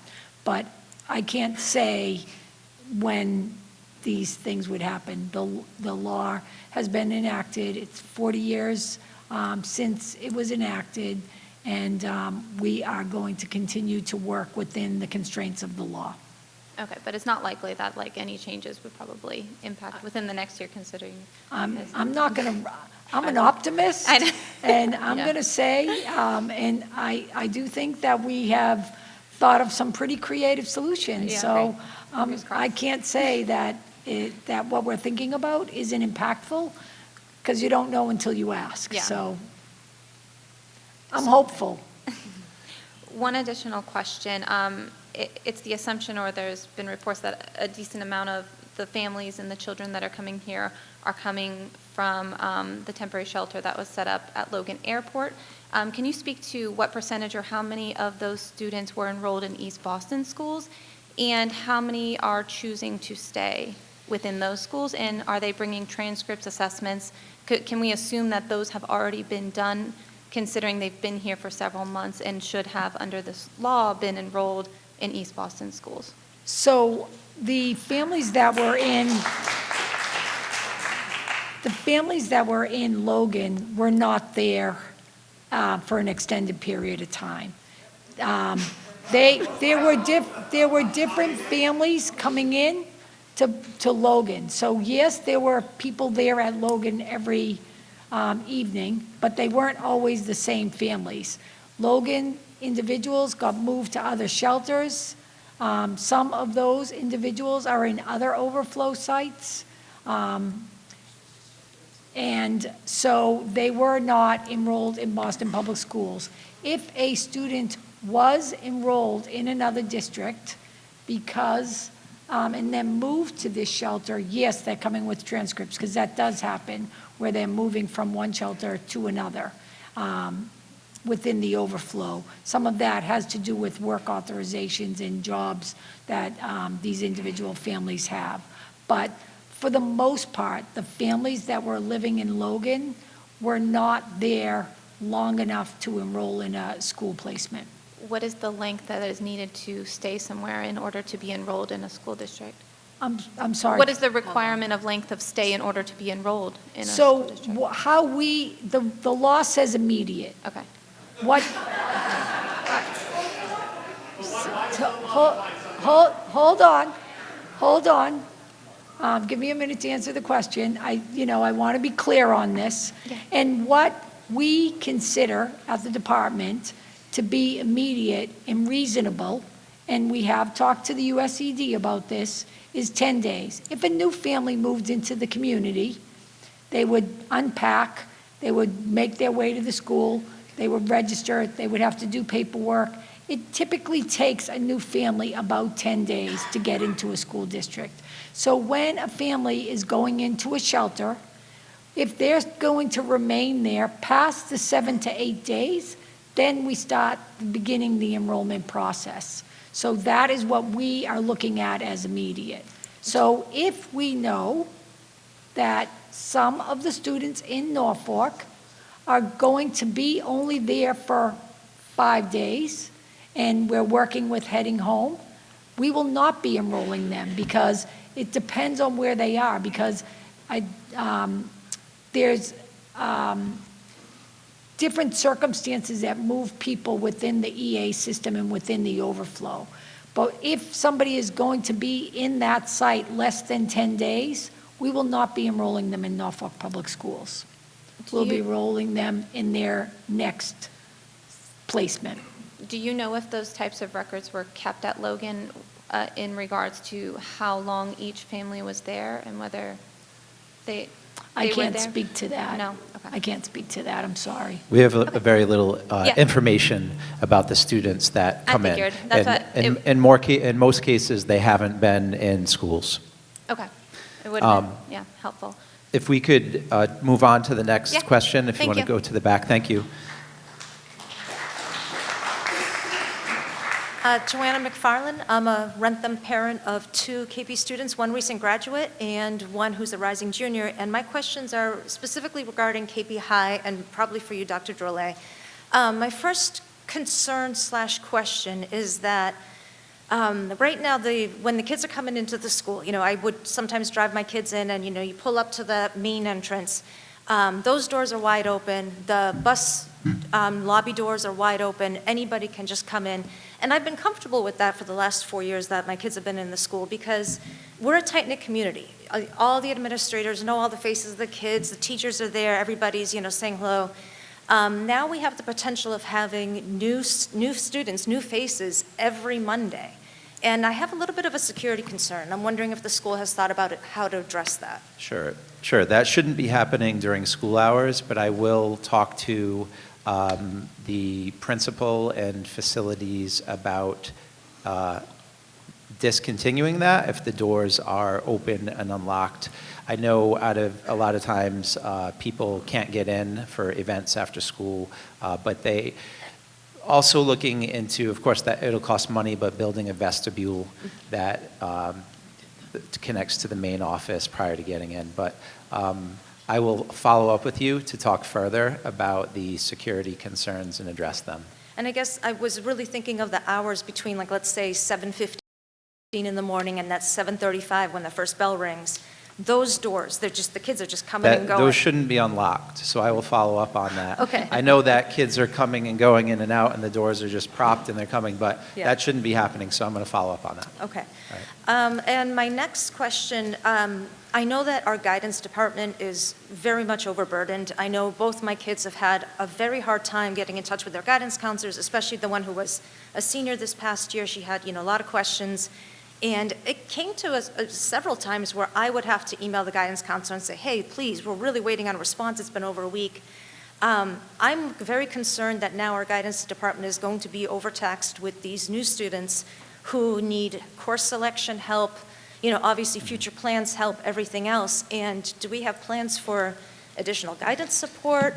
How's that going to work out? Yeah, possibly. We didn't make any reductions there to high school guidance or adjustment counselors. We may look into adding adjustment counselors. I think in some situations this year with the new students, guidance counselors helped provide a schedule and then they just went off. And hiring additional EL teachers, the feedback also is first they should spend more time with the EL teachers, and we can keep them with EL teachers for as long as needed prior to just sending them out to classes. So that's something that we've talked about too. And then if someone's not getting back to you, for example, whether it's a classroom teacher or guidance, please elevate it to the principal, and then you should get a response within 24 hours. So. Sure. And then last question, please.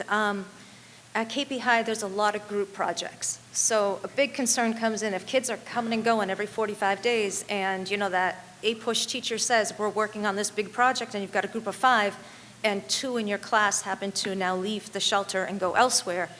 How's that going to work? I'm concerned because I know one of my daughters, or my younger one, had a partner that she was working with who just wasn't pulling her weight, and it was a struggle. The teacher said, you got to figure it out.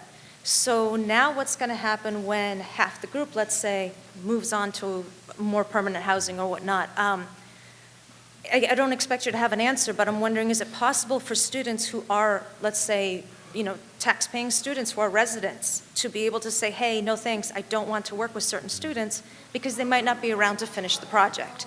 And I mean, I'm sorry if that sounds unfair, but I got to look out for my kid too. So. Sure. I will share your concerns with the high school and the principals, teachers, and staff about the group projects, and get some of their feedback, and then I'll share that. Awesome. Thank you. Thank you. Hi, I'm Birch Duggins-Wharf. I'm 31 Robin Road in Norfolk. This is more a question for Dr. Alardi. The superintendent of KP was talking about peer mentorship opportunities for students at the middle school and high school to help welcome the students and kind of show them around. I know that when my kids were new, being in the lunch bunch groups and having some special treatment as being new students was super helpful for them. And I'm wondering if you might consider offering that opportunity. I know my rising 5th grader would definitely be interested in buddying up with a new student, whether that's from the shelter or just a new student. I think it's a fantastic idea and a fantastic opportunity. I'm wondering if you guys had thought about offering that to some of the lower grade students as well. I think it's an excellent suggestion and comment. We did this year pilot a program at the Freeman Kennedy of peer leaders who worked with some of our students that are in receiving services in substantially separate programs. So we learned a lot from that, and I definitely think that it's something that we could consider with the summer planning committee. We'd love to see opportunities for student leadership. So thank you for your question.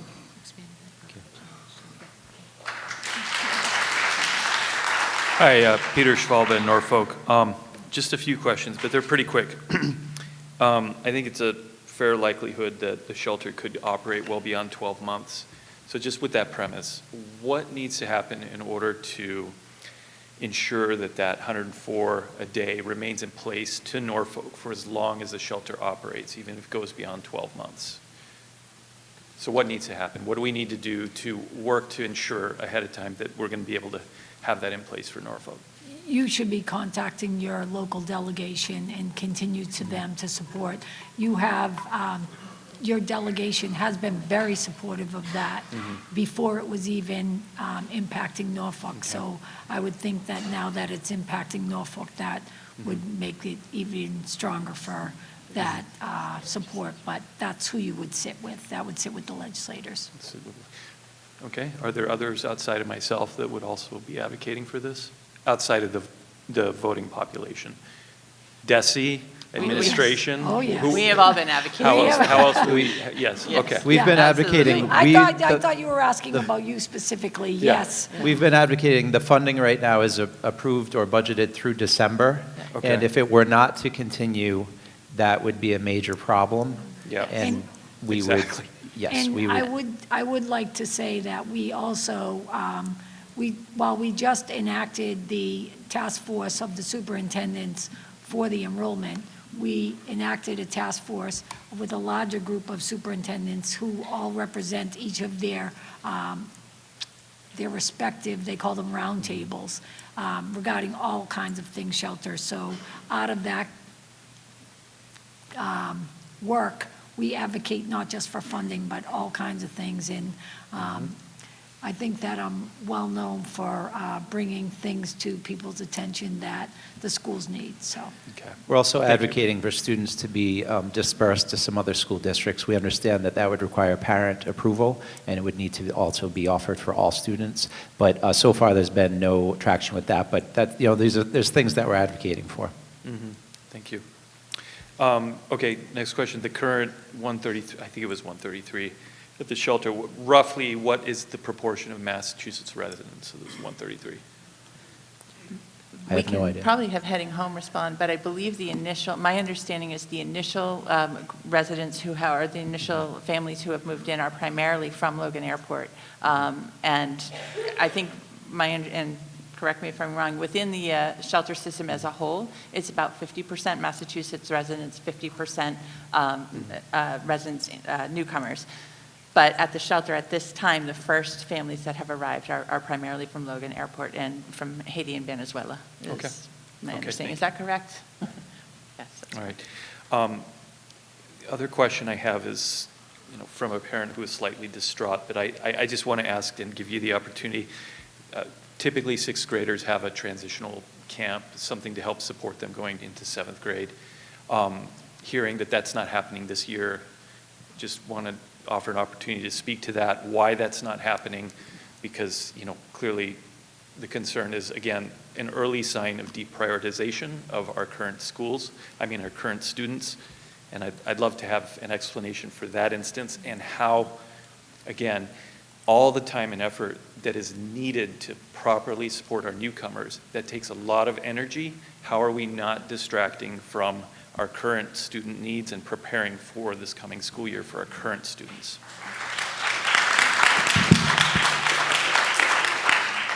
So I can speak briefly, and Vicki, you can jump in. The bridge camp that we've offered for our sixth grade students, it's been a great positive experience for our children.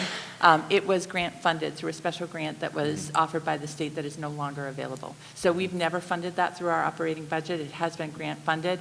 So that decision was made because of our budget situation going into next year, where we're making reductions and the lack of the state funding. So that actually happened prior to even the announcement of the shelter. We usually apply for that grant early around March. Is that accurate? And it's just the state doesn't have that available. But we did look for other ways to bring students together, and we always work with KP to try to support that. Okay. All right. Any additional thoughts you can offer?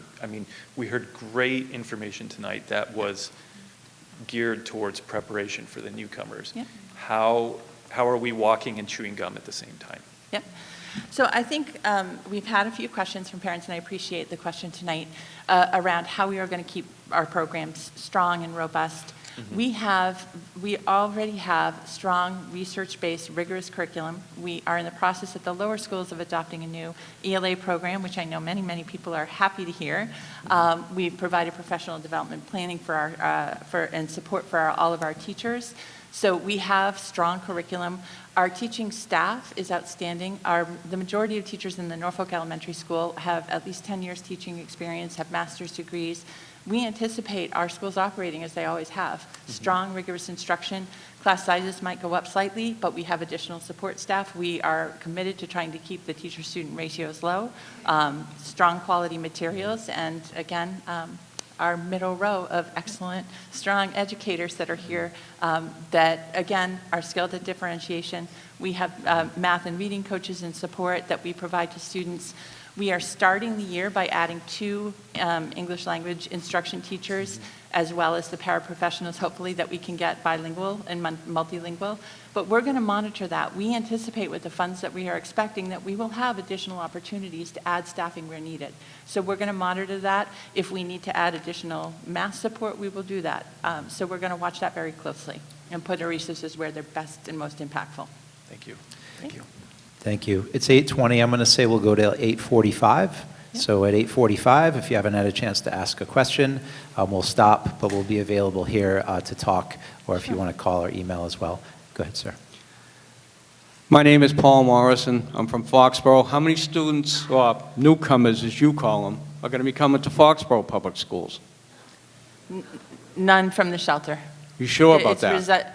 The shelter's located in Norfolk, and by law we I know where it is. I know that it's a prison, really, Soon they're going to be calling it the Gray Bar Hotel, okay? These people are going to be here for over a year. I'm telling you right now, they're here to stay, And as far as the school system's concerned, are you going to offer body cameras for the teachers? No. Yeah, well, it's coming. All right, It's coming. sir, That's fair. It's there's a- coming.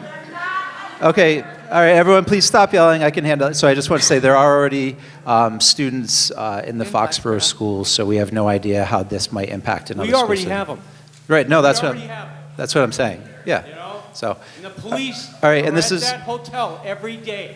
okay, and this is for Norfolk or Tri-Town parents. So Right. if we could right, move I on to the next understand that, question. but it affects my town too. Thank you. Just like the ambulance. Thank you. If you could move on to the next question. Get what you vote for. That's right. Hi, Ben Sprague. Hi. Ben Sprague again. When I came up last time, I should have said I appreciate everything you guys do. I know you've been thrown in a situation, so you're scrambling. The state didn't really give us a lot of time. I wish they did, but we are where we are. So I appreciate the hard work you guys do. This question is going to focus on staffing, safety, and training. So how many members at each building in our school district are restraint trained? What role do these staff members have? If a classroom teacher is restraint trained and they have to leave the class, who does fill in for those in those situations? Which program is the staff trained in? Is it a safety care or crisis prevention class? And then when it comes down to how many safe or quiet rooms do you have that have been established in each building according to DESI timeout regulations? And with that, include a description of any relevant protocols or procedures around the use of timeout rooms, including any available data on the usage of timeout rooms? That's a lot, but are you, I want to direct that That was a lot. We don't have timeout rooms. Our restraints are not, they would be for our significant, profound populations that may have some disabilities and they need that support, but we don't have to restrain students typically, or students that are coming in, our newcomers that we received this year. They're typical students. You know, if there is a disability, we go through the process and then we manage, we support, we put them in the right programming to help them. Our teachers that are in the programs are restraint trained. We have BCBAs that are restraint trained. We do safety care. We're actually training our staff this summer. It's really good for de-escalation, not even just for the restraint, but it's more for strategies and supports of how to calm students. It's really helpful and supportive for everybody. So we do train our staff, but we hardly ever have to use those practices. And if it does come to where the need for restraint training does arise, which has happened in quite a few towns across the state of Massachusetts, I can send you information on. So we are trained. Yeah, we do train. So how many staff members would be trained in this? And when it comes to safe spaces for these children that are these children have gone through some trauma, so they do have. Yes, they have social emotional trauma. Absolutely. Yep. I have compassion for them. Yep. But a safe space for these children under DESI's requirements, they need to have a safe space, and they need to have an individual safe space for if multiple children have this at a time.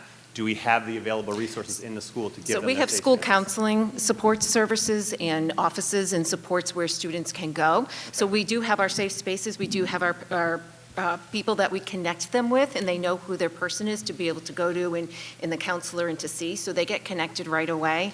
So they do have safe people, safe places, and like I said, we brought in interpreters to help that social emotional and the trauma to try and get to know them, understand where they're coming from, how much schooling and things like that, to help that piece. But for the training, I looked at it today and I was approving whether it was the summer or the fall, but I have to say the list was at least 20, 25 people on our list. Like per school or like? About 10 to 15 per school. Okay, probably. Yeah, that we're training this summer. And some of it is brand new and some of it's recertification. Sure, excellent, awesome, thank you.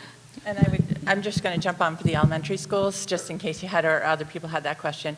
We also have probably over 20 staff members trained, administrators are trained. We have quiet corners in most of our classrooms, and we do have quiet spaces to support any child who might need time to regroup or is dysregulated. So we have a lot of supports throughout the building. Anna, do you want to jump on that? We use safety care. And we have to go through a compliance review every 3 years. And so we are obligated to meet compliance around physical restraint. So we have to train staff within 30 days. And we use a specific program called Safety Care, so you had referenced that, where staff are trained. We have 2 trainers in the district who train our staff regularly. Yeah. All right, thank you. Mm-hmm. Ashley Zahn, 8 Medway Branch. So we talked a lot about the language assessment. I want to know if there's also an academic assessment. My question is really, will my 9-year-old be in a class with 13 or 14-year-olds? Will my 7-year-old be with like 10 or 11-year-olds? And just, how that's all going to work, especially when the education levels might not, match up age to what It's a grade good level question. is. The placement is by age. Yep. So they'll be with their peers that are within a year of them. There will be varying abilities. At the middle school, we have something called MAP testing for ELA math. But yeah, no, it's a good question. Besides the EL assessment, the academic assessments, and that will be feedback through classroom teachers and classroom assessments as well. So if there's, for math, for instance, how is this going to work? Because I wouldn't assume that these kids are going to be. So a couple of things. In terms of screening, we were planning to do the language screening at the shelter on site over the summer. Academic screening will happen when students enroll with us. We have routine screening for all students in the fall. We have district benchmarks for math and English language arts. We have multiple assessments that we use to evaluate students' strengths and areas of need. And within our classrooms, we have guided math instruction, so we teach in small groups, and we have flexibility. Our teachers are very skilled in differentiating. Within our current classroom, we have wide ranges of needs. Some students need enrichment and extension, some students need reteaching, some students are not working on the same grade level content. So our teachers are very skilled at doing that. All of the curriculum materials that we have opportunities for enrichment and extension and also reteaching and relearning. And we have good teacher-student ratios. We have math and reading specialists to support in-class instruction. So we will operate the way we have with other students that might have different needs within the classroom. Thank you. Okay, sure. Hi. My apologies for yelling. I have little tolerance for nonsense lately. So first off, good evening. I will shorten this up. Those of you that know me, I will be as succinct as possible. Thank you very much for taking your personal time away from your families and putting together, as usual, this admin team, because I worked with them during COVID, is very, very thorough. So thank you about that. Thank you. Very thorough. But, and this is more, I've been in public schools teaching for 29 years. So I've seen a lot, and my question is related more around the teachers, the staff, because I want to make sure, my question is, what will DESE, will these courses in trauma-informed care, because we are seeing trauma students and they need a different set of teaching styles and responses and co-regulation and whatnot. Will those be free from DESE? We'll pass the mic. That was Just as she's quick. about to answer it. I highly am advocating for that. So Yes. what I will say to you is I'm going to take that question back to the team because I don't know how to answer it. I will say that I know that we offer a lot of technical assistance, and I know that we've been doing a lot of work in that area, and I know that we've been offering a lot of grants in that area. So what I will say is I will take that back and bring it back to the administration. Fair enough. Thank And if I you. could advocate for all the teachers and all the staff in Massachusetts, because I think it's going to be more and more. Absolutely. Just putting that in there. Again, when we're talking about the things that we're working on, we're not just talking about Norfolk. We're talking about all students and across the entire Commonwealth. It's, this is not just impacting Norfolk, as you know, and you just heard the gentleman from Foxborough. It is a crisis across the Commonwealth, and we recognize that. So I appreciate that thought. Thank you. And this is for Norfolk schools in KP. Here's the mic. So when you're doing SEI, and those of us who are educators have gone through the courses, and level 1, level 2, you teach through pictures and visuals. And when you are working at the upper levels, 4th grade, 5th grade, 6th grade, and you're doing the math framework's really intense. And you have to teach pair text, compare and contrast, and now write an essay with a claim, reasoning, evidence, and analysis, and then you have kids who are not speaking. My question in that language, and they're sitting and listening for 50 minutes for the upper grades? My question is, who will modify the lessons? I'm assuming the teachers, and how will they be implemented? Because that's one of the issues that I've seen in my own district. They've kind of had to use a special ed teacher in the room or ESP because so-and-so needs this special modified. Do you have an answer to that yet? I think Dr. Tupper wanted to. I can give you our experience from this past year. Okay. So our experience from this past year is that, first of all, we want the students to feel welcome and safe. That's all we cared about in the beginning. I'm not worried about education in the beginning. Totally I'm agree. worried about, them making connections. I'm worried about them learning how to navigate a building. Some of them have never ridden a bus before. I met them and got them on the bus. Just things to help support them get here. So it's just a welcoming, safe environment.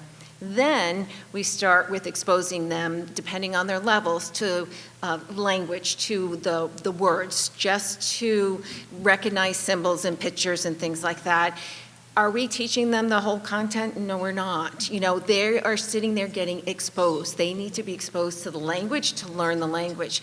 And then what our ELL teacher does is once they know where they are academically, they'll provide some supports that go along, say, with that lesson. So we might have them listen to a story, if it can't be the same story or a different story, versus, because they can't read it, but they might be starting to listen. So we brought in just like vocabulary and different things for them to be able to do. We had them doing some computer programs, so it's differentiated and it's really at a different level, and it's just based at wherever they're at and bringing their language needs up. We're not modifying the curriculum for them, depending on their level.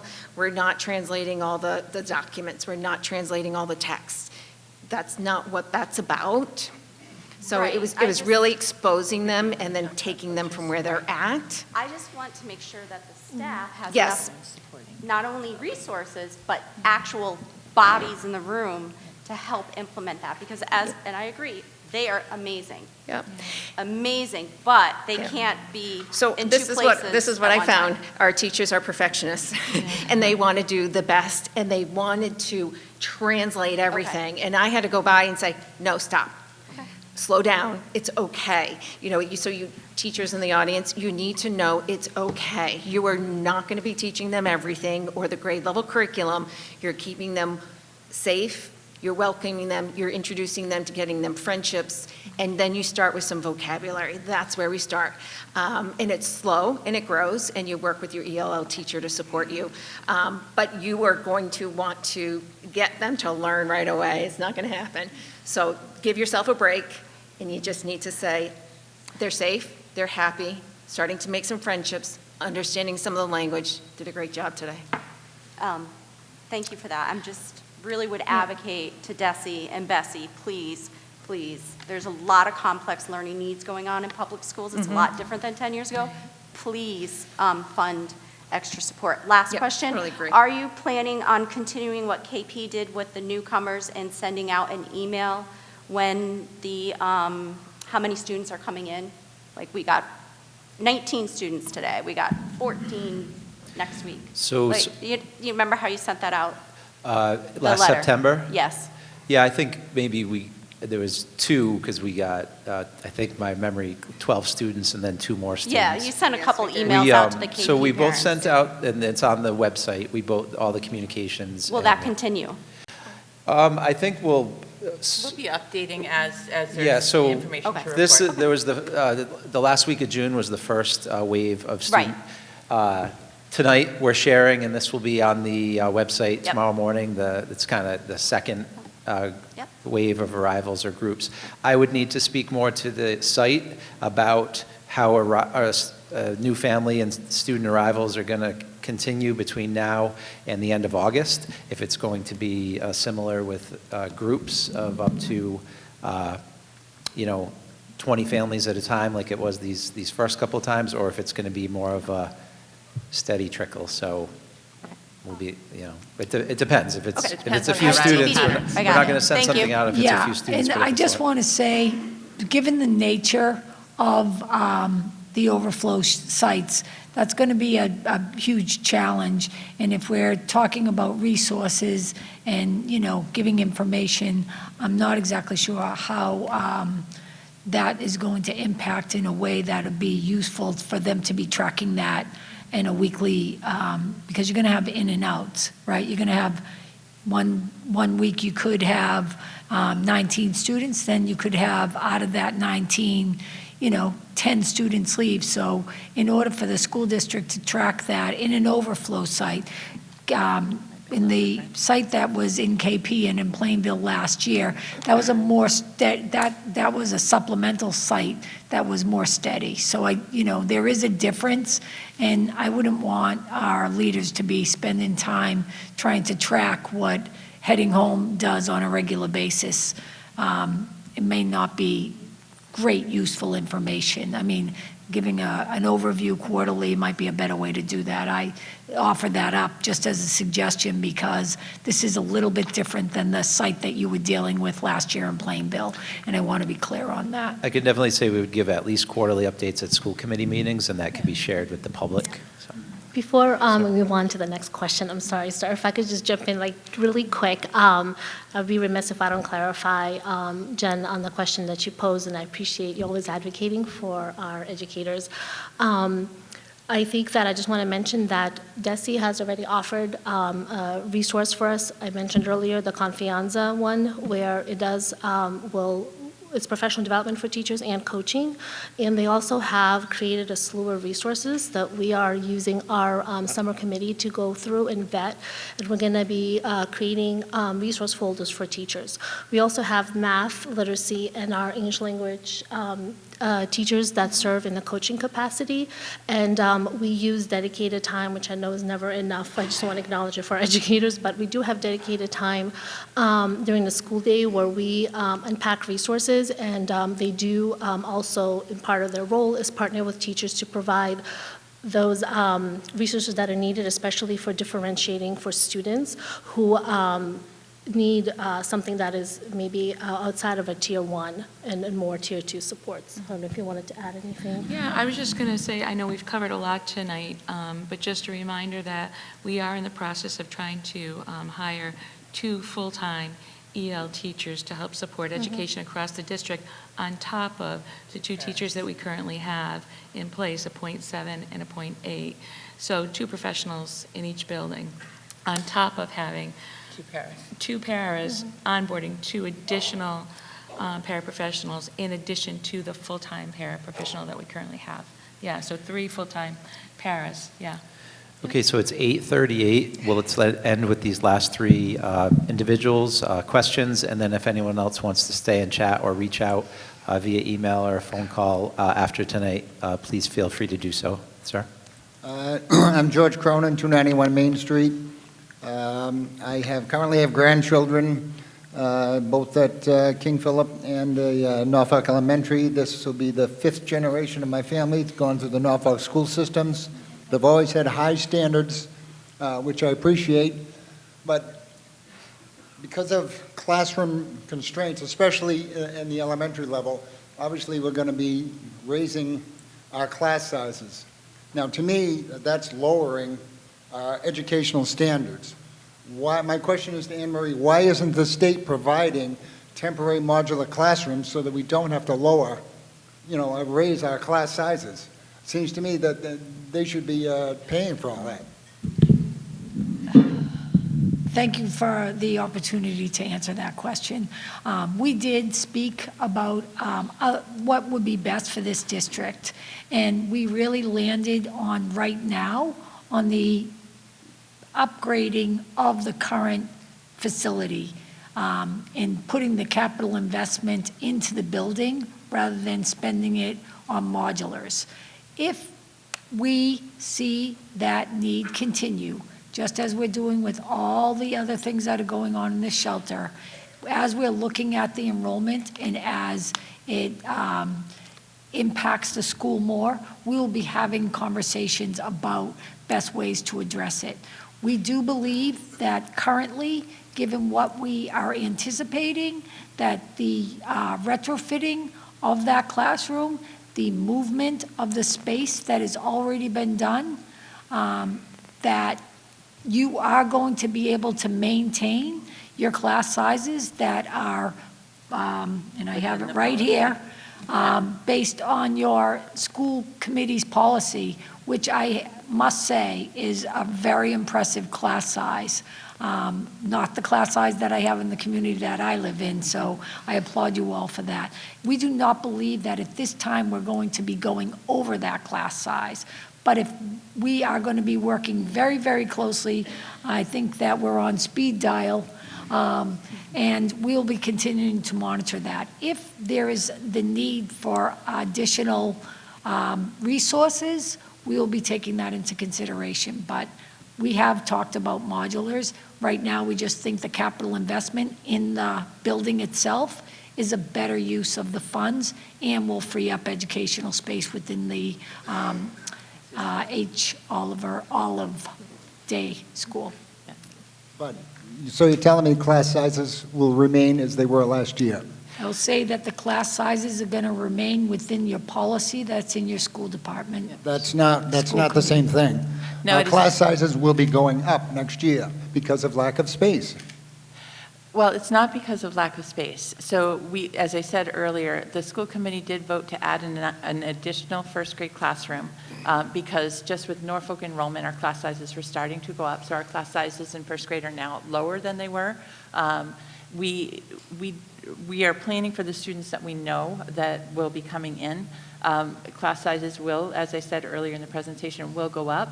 But when we have 9 first grade classrooms and class sizes of 18, we can bring 18 students in before class sizes of 20. 20 is not an unexpected number. It's our average class size. We've had first grades of 20, 21 many, many times before.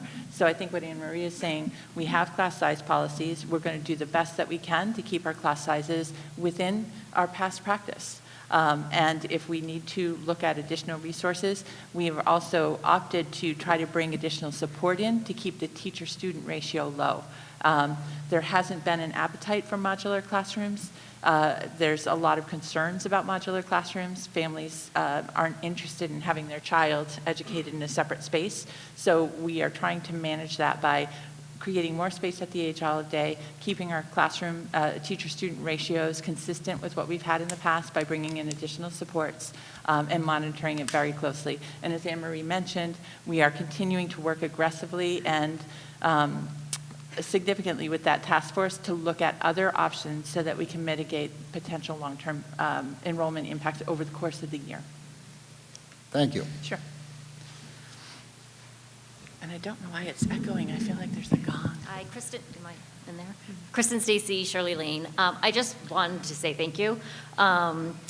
You have clearly done a ton of work with this, and you have also shown us what I think many of us already know. Our teachers are skilled, qualified, and ready to take this on because they already have been doing it. So really just a thank you from many of us. My son's most favorite teacher in the world is out there. And so thank you for the teachers who also are opening their arms to everybody. Thanks. Thank you to the teachers. Hi guys, I'm back. Ben Sprague, 264 Main Street. I keep trying to get to the back of the line. I got a lot of questions, but I'll let everybody out, get a turn in. So one of the parents had come out and talked about counseling services and making sure that the current student wouldn't lose their counseling services. So this has to do with basically people with the shelter. So English language learners have a right to receive any guidance counseling offered by a district in the language that they can understand. Whether that be with academic, psychological, college, and career counseling as provided from the school psychologist, school adjustment, social worker, guidance counselor, or career counselor. So what does the district plan on doing to support counseling service in native languages, and how many counselors are on staff are bilingual in the native languages of the people housed at the facility? Well, I was going to say, great question, and our staff are not bilingual, but what we did this year, like I said before, is we brought in interpreters. And we had the same interpreter come in every week to work with the counselors and the students. Okay. So we did that in the beginning to really get to understand, know their social emotional, their trauma, what's going on, and then to start integrating them and supporting them with friends. Sure. So, we didn't have any of our staff that was bilingual as a counselor, but we supplemented that with finding the translators. Sure. to be able to help. And I'll say too, we need to work on that. We didn't find the students we had, for example, the 10 at the high school this year, utilized the guidance counseling a lot, but a lot of times they were utilizing their EL teacher as a translator to go between some classroom teachers and counselors. So that's something that, depending especially on the number of students we get, that your question is good feedback for us. What does the elementary school plan on doing with the social emotional learning development of the younger students that have seen this trauma? And without the lack of counseling they'll be able to receive from non-native language speakers in your situation? So we have a couple of different things. We do have students, as I said, currently that are not English speaking. We have a program that we use in the district called Lexicate that also provides translation services. So we can, it kind of works like Uber. You can request a translator in a specific language, set up parent conferences, and have an interpreter there. So it's a live person translator? Just want to make sure it's not Yes, like a live person that will join the call cool. and translate. Yeah. We've used that. We use multiple different translation services for print materials, as we use Bay State as well. And then I think Anne Marie mentioned we do have some technology devices that we anticipate using in the nurse's office or to support translation as needed if something emergent comes And up. all these services are provided free by DESE or the state? We Or have we had pay for them at a Lexicate in district? our budget for a while. Okay, so it does And come- it's a program that we've accessed as needed. Other translation services are going to be provided by the state. Okay, and then I guess my question, I just have a question for DESE real quick. Is Anne Marie? Yep. You said that the transportation was reimbursable. How much, is that 100% reimbursable from DESE? It is subject to appropriation, but over the last several years, it has been funded at 100%. Okay, and then, But there have been past years where So- it has not been 100%. and then a follow-up question. DESE said they created a $250,000 to give to Norfolk to help build this administration building? It's Is that- To It's not gonna- retrofit. Right, Yeah, okay, it's a so retrofit As of- a Norfolk resident, I thank, the money that we're getting, but as a Massachusetts taxpayer, I'd really like to know how we create money. You guys just everything we're saying is great, and I appreciate everything you're doing, but all this costs money, and I know you're saying the budget and 104, but who's paying for that $104 per day for these students?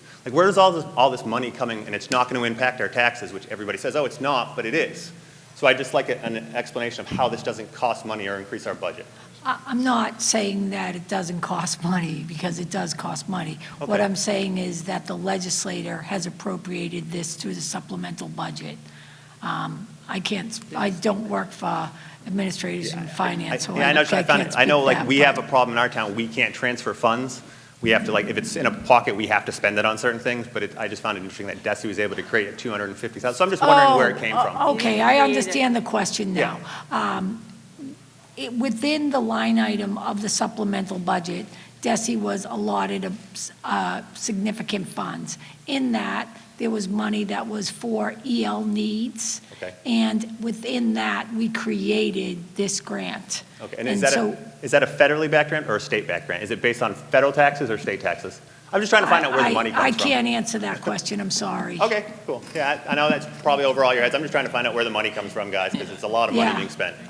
So Yeah. just trying to figure it out. Yep, good Cool. question. Thanks. I'd like to just thank everyone for your patience, for listening, and for your feedback tonight as well. So thank you very much for coming.